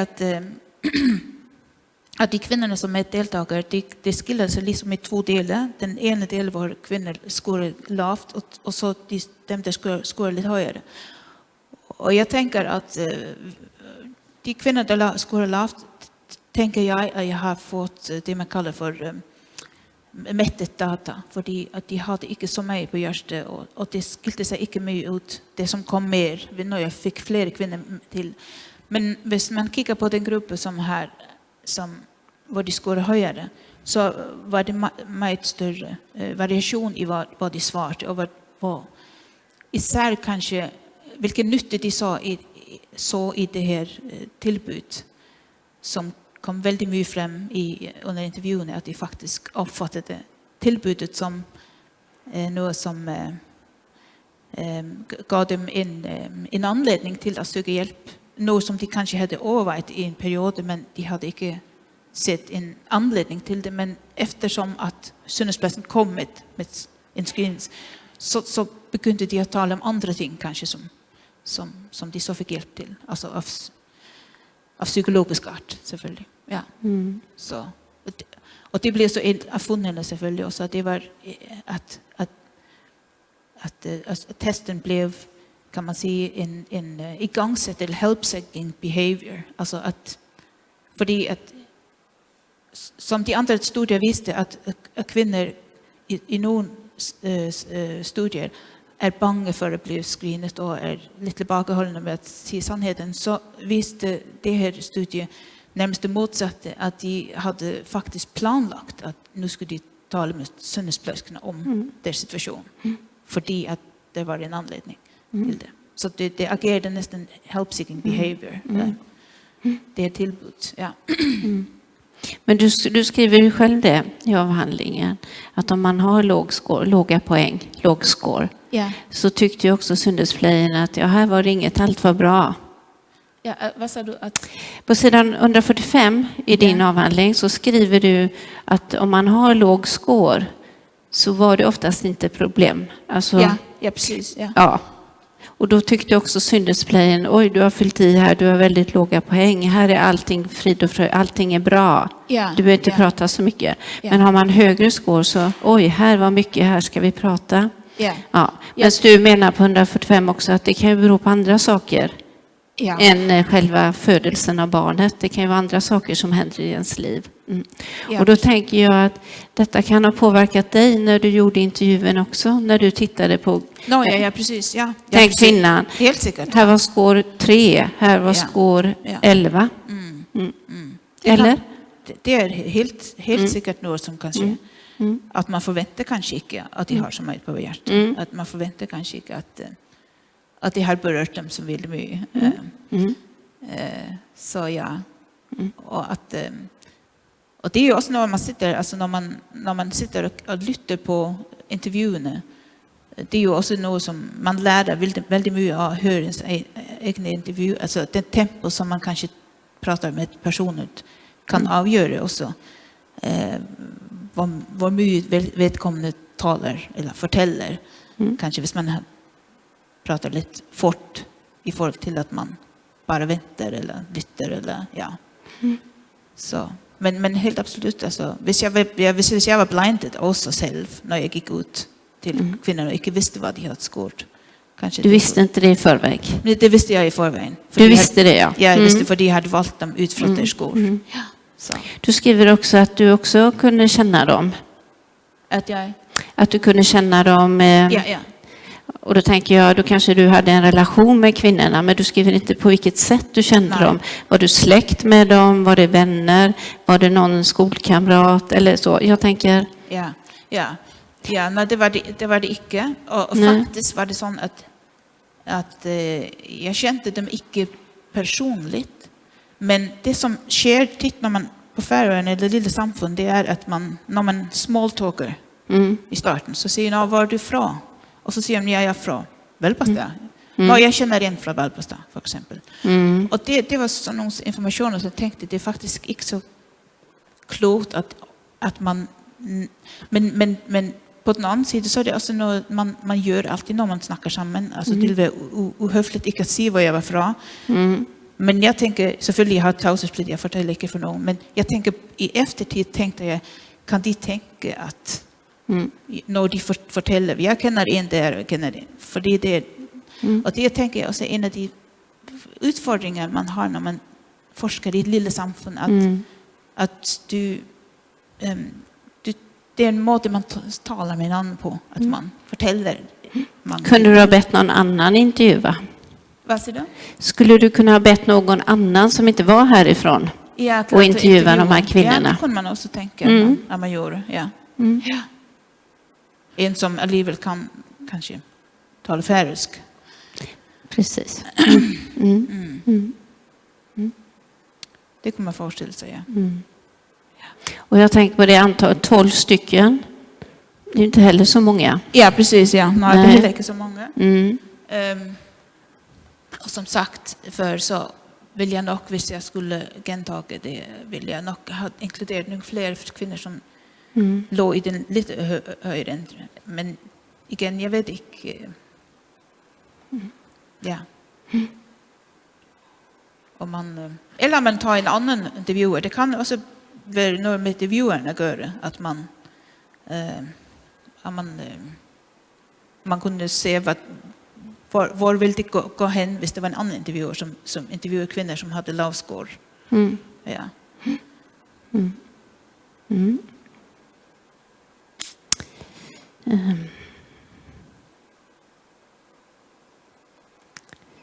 Jag tänker vi ska komma in på din metod som du valde. Och då har du valt en hermeneutisk metod. Ja. Ja. Och då undrar jag varför du valde den metoden, din analys. I min analys, ja.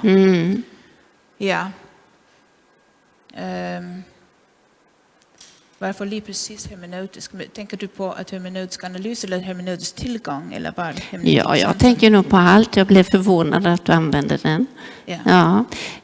Jag tänkte, nej men om vi börjar så här då. När du tänkte så här, nu ska jag intervjua de här kvinnorna. Ja. Bestämde du dig för innan intervjun eller efter intervjun vilken analysmetod du skulle ha? Jag hade tänkt att jag skulle bruka innehållsanalyser. Men alltså det som var beslut på förhand, det var att det skulle vara en deduktiv tillgång. För att jag hade några områden i förvägen som jag ville gå in och kika på. Och det var till det innehållsanalysen belegnet. För jag ville gå in och kika på hur ser det egentligen ut på Färöarna. Är det på samma måte på Färöarna som det är för exempel i de studier där kvinnorna føler att de inte uttrycker sannheten om sig själv. Men jag ville också få avdäcket är det andra områden. Och på den måten kan man gott säga att hermeneutisk tillgång kan vara en fin tillgång på den måten att man anerkänner att man har några förväntningar till intervjuet eller till det som personen kommer fram med. Och att man att det också är plats till andra områden än det som... För när jag läser ditt resultat så tänker jag att det är innehållsanalys. Vad säger du? När jag läser dina resultat Ja.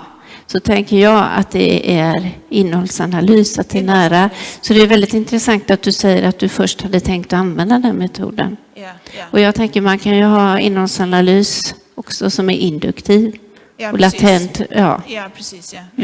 Och det var kanske där jag var i verkligheten längt hela vägen med vad jag hade nämligen både induktiv och deduktiv del. Ja. Men jag menar att hvis man rent vetenskapsteoretiskt hänger det fint samman med det hermeneutiska tillgång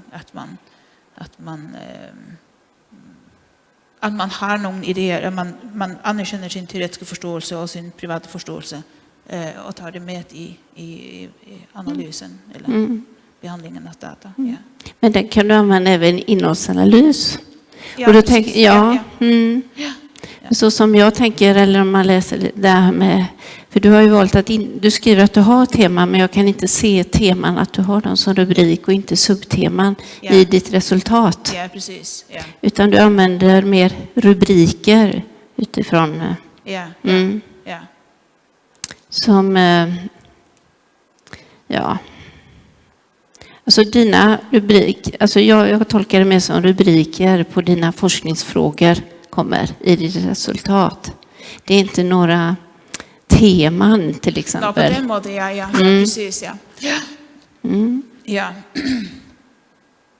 Ja, och det tema kan man säga, alltså, hvis man tänker den hermeneutiska förståelse, den hermeneutiska tillgång hos Brinkman och Kvale, så har de tre nivåer, alltså självförståelse, kommensensförståelse och teoretisk förståelse.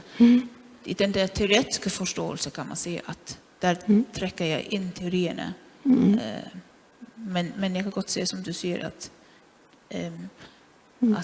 teman är kanske inte utleddes som sån. Jag vet inte om det är där du är. Nej, och då menar inte jag, alltså det är ingen kritik mot texten eller citatet eller så. Det är mer hur du presenterar det. Hur du har slått in paketet. Och då kommer du in, du tog upp det här med din förförståelse. Pre-understanding. Och då skulle jag vilja höra den. För jag kan inte läsa mig till det i din Nej. Och det är ju jätteviktigt när man gör en hermeneutisk analys att man presenterar sin förförståelse. Ja, precis. Så då kan du En berätta. del av förförståelsen har jag presenterat i bakgrunden, var jag talar om vilka förväntningar jag har till hvordan kvinnor upplever det, eller vad jag förväntar. Kanske de vill svara lite lavare, att de vill vara lite mer tillbakahållna med att se till lyset av att den multiplexa relationella strukturen man kanske är lite, kan vara nervös för att utlevera följsam upplysningar om sig själv. Men jag tänker dig själv, din egna livsvärld. Vad du själv upplevt. Jag menar, nu kanske man inte behöver blottlägga hela sitt privatliv, men själv, har jag själv barn? Har jag själv i nära kanske upplevt, för kanske inte jag själv. Och, alltså där är också en balansgång vad man vill ge ut av sig själv. Men när man väljer en sån här analysmetod så är det viktigt att presentera sin förförståelse. Och kanske i ditt yrke, jag har jobbat med kvinnor med födelsedepression eller stött på, eller vad är min erfarenhet av det? Och där må vi se, för mitt eget välkommen var det födelsedepression var inte ett område som jag har stött mig så väldigt med. Jag har inte så många utan att jag var överraskad av att det var så utbrett. För jag kunde inte huska att jag hade stött mig på någon som jag visste hade födelsedepression. Men det passade kanske väldigt gott med det att man inte identifierade kvinnorna. Så det var kanske mer där var min privata kanske förförståelse var att jag hade faktiskt inte så väldigt mycket bakgrund för att annat än att jag syns det. Och det är ju också din förförståelse då. Ja, precis. Att du skriver det, att jag har inte kommit i kontakt. Eller jag tror. Och jag tänkte, på vilket sätt tyglade du din förförståelse? Vad säger du? Tyglade. Inom här så pratar man om tyglande, bridling på engelska. Alltså, hur sätter du din förförståelse åt sidan? Man kan ju inte sätta den åt sidan, men man kan ändå tänka. Och jag brukar ta det här exempel på, om vi ser ett hus som är gult på framsidan. Då tänker jag ju att det är nog gult på baksidan. Men jag vet ju inte. Jag måste ju gå runt huset och titta. Det är gult på. Och så tänker jag också när du jobbar med analysen av dina texter. Så har du din förförståelse och ser med de glasögonen. Ja. Och tyglandet där gör man ju genom att ställa sig frågor till texten. Vad är det jag ser? Kan det vara på detta? Du vet, helar och delar. Så jag tänker, hur gjorde du för att tygla din förförståelse när du analyserar materialet? Ja. Alltså, eftersom att det var två delar, den deduktiva och den induktiva, och den deduktiva del kom först, och så var det liksom att jag kunde ta det som jag förväntade jag se, och som forskningslitteraturen också pekade på. Jag kunde ta det och trycka det fram och på en måte bearbeta det. Men det var också andra ting, också under själva samtalet, inte bara i analys, men också själva samtalet med kvinnan, var man liksom, var hon kanske gick i riktningen något som jag vet är det relevant som kommer nu, men man må vänta lite, för det kan man inte veta, och det visar sig ofta det var relevant, även om det inte passade in med det som annan litteratur sa. Så jag prövade såna lite vara avväntande och se vad det blev till, och också i själva analysprocessen att när jag så kunde läsa allt igen och pröva se om det var områden som var det centralt eller var det inte centralt.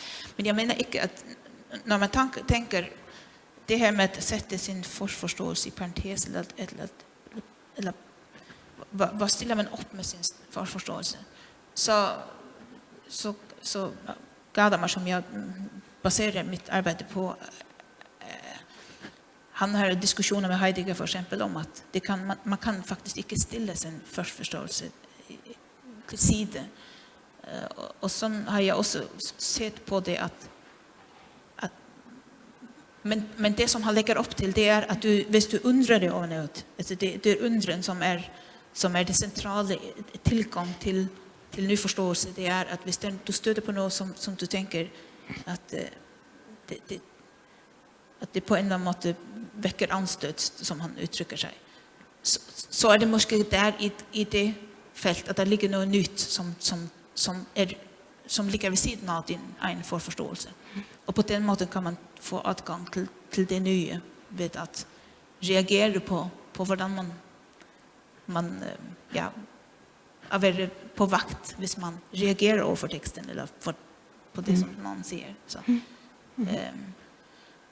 det är mer på den måten att jag, hvis man ska säga hvordan gör jag, alltså att man liksom är bevisst om att hvis jag reagerar eller hvis jag tänker att är det relevant, eller att man så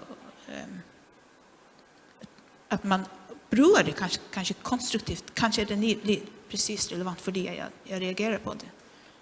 Så lite på den måten som jag betraktade min förståelse. Eller, ja. Vem tog du hjälp av i analysen? Vad säger du? Vem tog du hjälp med? Var dina handledare involverade i analysen? Läste du också intervjuerna? Ja, det var det. Ja. Delvis. Alltså, vi hade en färsk vägledare och en svensk. Och min färska vägledare var in över analysen också. Och det blev gjort på den måten att både läsa men också lyssna till intervjuerna. Och det syns jag var tankeväckande att då man läste intervjuerna, det blev kanske inte så väldigt mycket diskuterat i forskningslitteraturen. Det är betydningen av att man faktiskt kan höra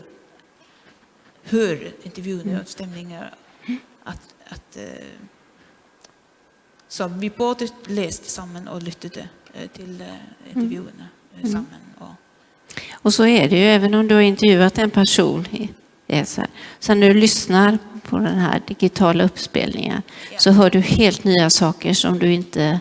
Oj då, är det de säger? Jag tänker du på min... Ja, jag tänkte, för du bandinspelade intervjuerna. Vad säger du? Bandinspelade, digital... Ja. Hade du inte en digital liten... Var det ljud... Vad heter det på... Vad säger ni? Ljudupptagning, bandinspelning? Ja, det gjorde du. Ja. Och då tänker jag, när du lyssnade på de här intervjuerna igen eller läste texten, den transkriberade texten, så tänker jag att det framkom nya saker som du hade glömt när du satt och samtalade med kvinnan. Nej, inte nya saker. Inte? Men jag vet inte om jag förstår det riktigt. Nej, men jag tänker, när du sitter och, om du skulle intervjua mig i en timme, så skulle jag berätta saker för dig. Ja. Och så skulle du sen gå ut ur det här rummet och tänka, Helena sa det.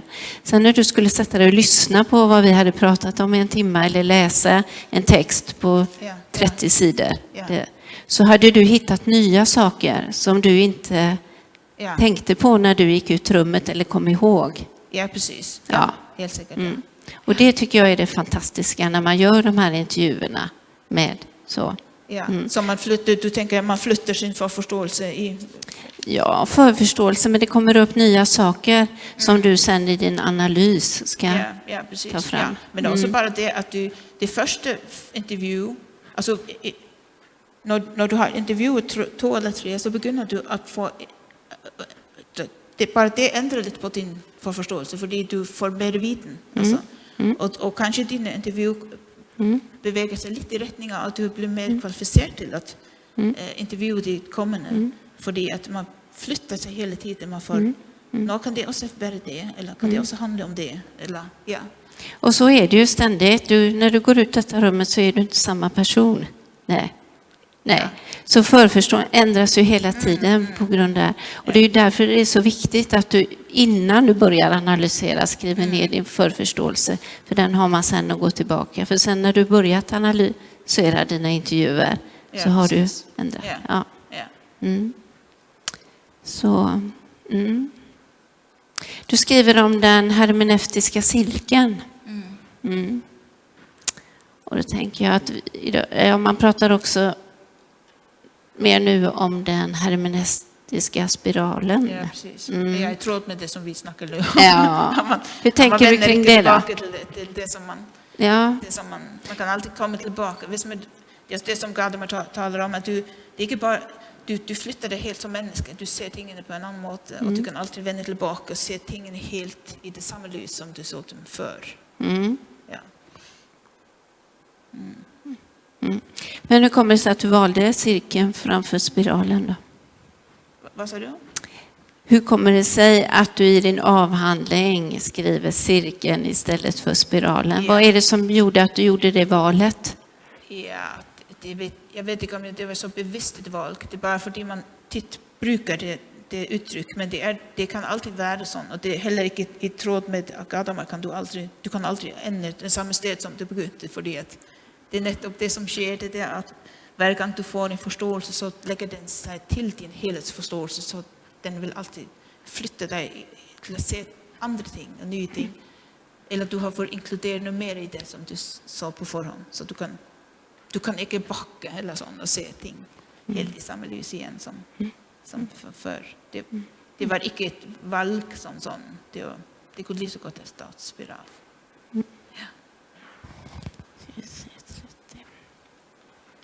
Så om du backar bandet då, så jag frågar, hur skulle du göra idag om du med samma material skulle göra en ny analys av de här intervjuerna? Vad hade du valt för analysmetod då? Vilken analysmetod?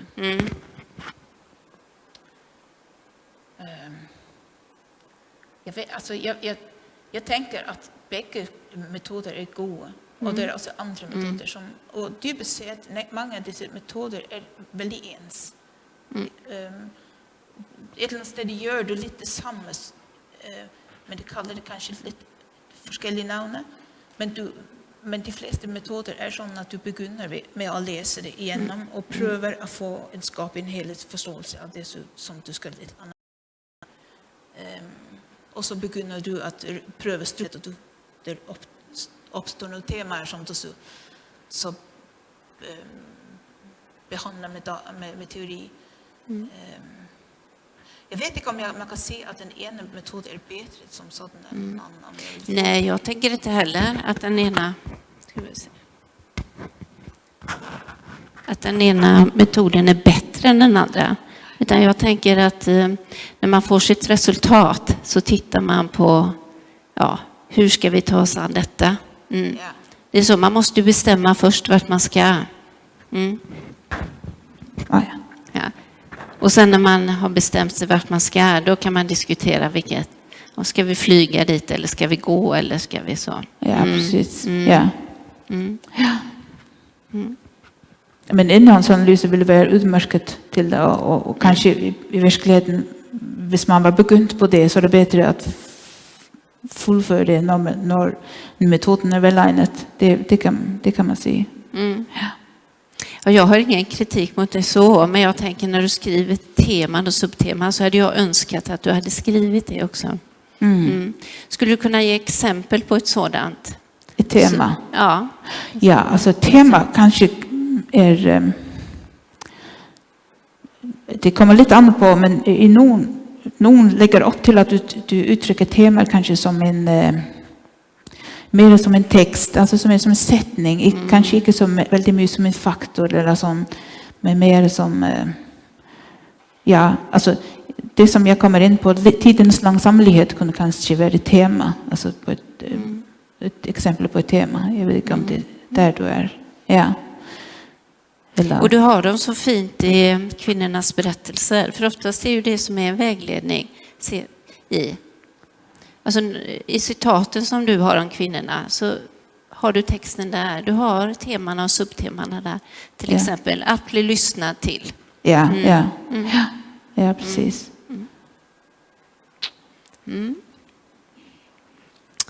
Ja. Så vad skulle du nu, Anna-Sofia, svara på de forskningsfrågorna som du ställde i början på din avhandling? Ja, alltså samlade. Ja, i vilken grad eller identificerar EPDS kvinnor med första person på Färöarna?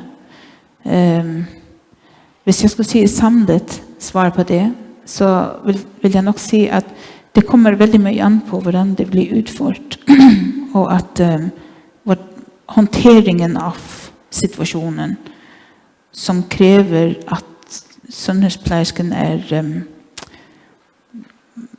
lite inföljande och sån, det kan inte utföras på en sån teknisk måte.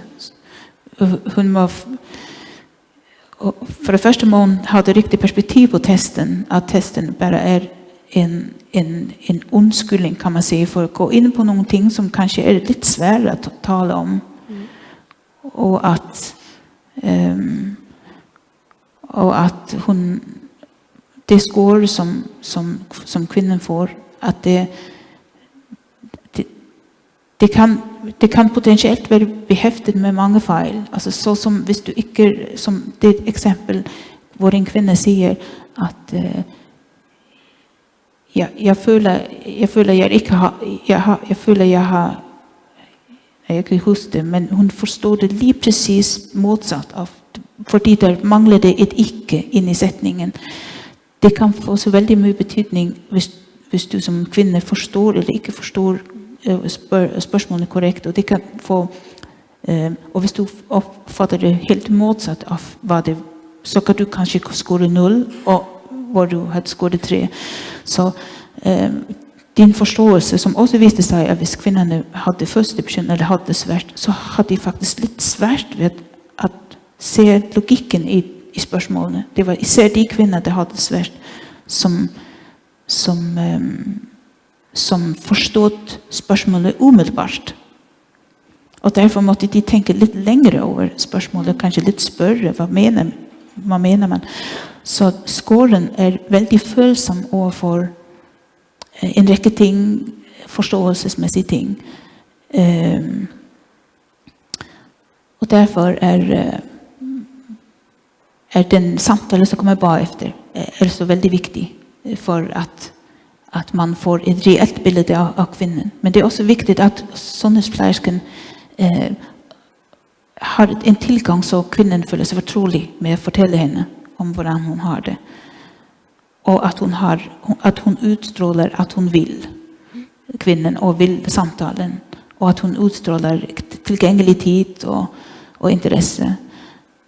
Fordi kvinnorna, det var det exempel på kvinnor, det var otroligt följsamma för om de upplevde att sundhetsplejersken ville lyssna till dem eller ej. Och de var väldigt tillbakahållande med faktiskt, de ville gärna tala med sundhetsplejersken och fortälla vad de hade, men de väntade. Och så henne an. Så det kräver också att sundhetsplejersken avsätter tid bara till att vara till sted, bara vara tillgänglig och utstråla tillgänglighet. Ja, det är en räcka betingelser det ska vara ett sted för att man får ett sannfärdigt svar på skrivningen. För någon kvinnor i alla fall. Så hur ska du göra nu då för att få de här sundhetsplejerna att jobba så här? Igen. Nu har du kommit fram till detta resultatet som är så viktigt och som du brinner för nu och tycker är så bra. Så hur ska du få de färöiska sundhetsplejerna att jobba det? Att lyssna till kvinnorna, att samtala med kvinnorna. Hur ska du implementera de här resultaten som du har kommit fram till? Ja. Jag tänker att det går ju ut från att de gör i de allra flesta tillfällen, och det är det som datamaterialet underbygger, men kanske att man som sundhetsplejerska blir uppmärksam på att kvinnorna själv uttrycker att de håller sig tillbaka, och att de önskar att kvinnorna att sundhetsplejerskan tar initiativ och går kanske lite längre i deras initiativ än hon gör i någon andra tillfälle, i någon andra områden av plejen. Och att hon spör lite längre än kanske hon tänker att man det tänker jag det här kan öppna upp för att det är okej för sundhetsplejerskan att gå lite längre än hon tänker att hon, selv om kanske kvinnan ser avvisande ut så är hon det inte. Men hur ska de, jag tänker mer konkret, Anna-Sofia, hur ska du göra? Ska du bjuda in alla? Hur många söndagsplayer jobbar här på Färöarna? Är det 30? Är det 130? Nej, ja, det är mer 30 eller däromkring. Ja. Mm. Ska alla få din avhandling? Ska du ha en föreläsning för dem? Det kunde vara något i den riktning. Alltså att något om undervisning i betydningen av att man som söndagsplayer går kanske lite längre än man tänker att man ska. Alltså. Men det är också en balansgång selvfølgelig, fordi att man kan inte... Det är kvinnans valg om hon vill hjälpa sig eller ej, men att hon jag kan. tänker att det är viktigt som sjuksköterska, som vi säger, alltså söndagsplayer, att få den här kunskapen. Ja. Och genom att ta del av de fina resultat som du har fått fram i din avhandling, så skulle det hjälpa mig i mitt jobb om jag jobbade här i söndagsplayer. Ja, precis. Ja. Och det är det jag tänker, att vara rent konkret. Hur ska jag få de här viden om ut det. min kunskap? Ja, precis. Att det är också viktigt som forskare att få ut sitt att budskap. Undervisa, eller få ut forskningen. Ja, precis. Så om vi ska avrunda här då, så vad tar du med dig av ditt arbete? I mitt arbete? Ja, och då menar jag arbetet med avhandlingen. Ja, alltså nu vet jag inte om jag förstår det riktigt, men jag menar i alla fall att det är viktigt och det är centralt att man får mer viten om hur kvinnorna upplever att ha födelsedepression och vad också i tråd med det som vi hade lige för, alltså vad är det som är det beskyttande faktorer, är det ting som kan göra att du fortsätter att utveckla födelsedepression. Och det studie som jag har gjort, var jag spör kvinnorna, det menar jag är något som är viktigt också att få analyserat, att är det något som söndagsplatsken kan göra tidigare utöver selvfølgelig att skrina. För exempel det med att många kvinnor är väldigt alene, och kan hon vara med till kanske att söka för kvinnor kanske inte själv spör om hjälp, att spör för henne på hennes vägnar kanske, eller spör till ting som kan göra det att hon är mindre alene med barnet. Ja. Så ikväll kanske du ska festa, men vad kommer du göra nästa vecka? Ja. Vad är det första du kommer fortsätta med här? Ja. Vad är det du vill? Ja, alltså, jag tänker att det ska nog bli ett par artiklar på avhandlingen, och så kanske en tredje artikel på din undersökelse som inte kommer med. Tänker jag, ja. Det är nog det jag kommer att jobba med. Ja, då önskar jag dig lycka till med det, och tack. Tack.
Ja, vi skal stå her ved mig.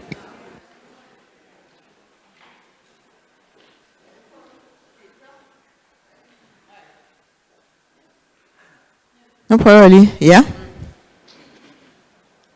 Ja. Så vil jeg jo lige give vores samlede vurdering, og det kommer til at foregå på dansk. Anna-Sophia Fjellheim har gennemført et studie inden for et område, som trænger mere opmærksomhed. Gennem studiet har Anna-Sophia Fjellheim vist, at hun behersker både kvalitativ og kvantitativ forskningsmetode, og at forskningen er et bidrag til det her kundskabsområde. I dag, ved dagens forelæsning og efterfølgende akademiske diskussion, har Anna-Sophia vist, at hun kan formidle sin forskning og indgå i en akademisk diskussion. Så er det derfor, at vi som et enigt bedømmelsesudvalg anbefaler, at Anna-Sophia Fjellheim tildeles Ph.D.-graden. Og her slutter så vores arbejde, og jeg vil gerne have lov at give ordet videre til Johan Hansen, som er universitetsdirektør her. Værsgo. Ja, tak. Allerførst vil jeg takke bedømmelsesudvalget for deres gode og grundige arbejde. Skal vi give dem en hånd?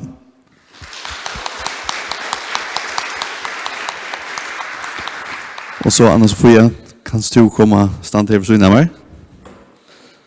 Nu du sitter jo i heita stolen, som siger her, men du har kommet vel af mål, og det er mig en stor glæde at han der Ph.D.-præk ved vægten af Frøskapsstedet Førja, og ikke der hjertelig velkommen. Det er nettopp et lukk, og velkommen til ganske heim. Takk for det.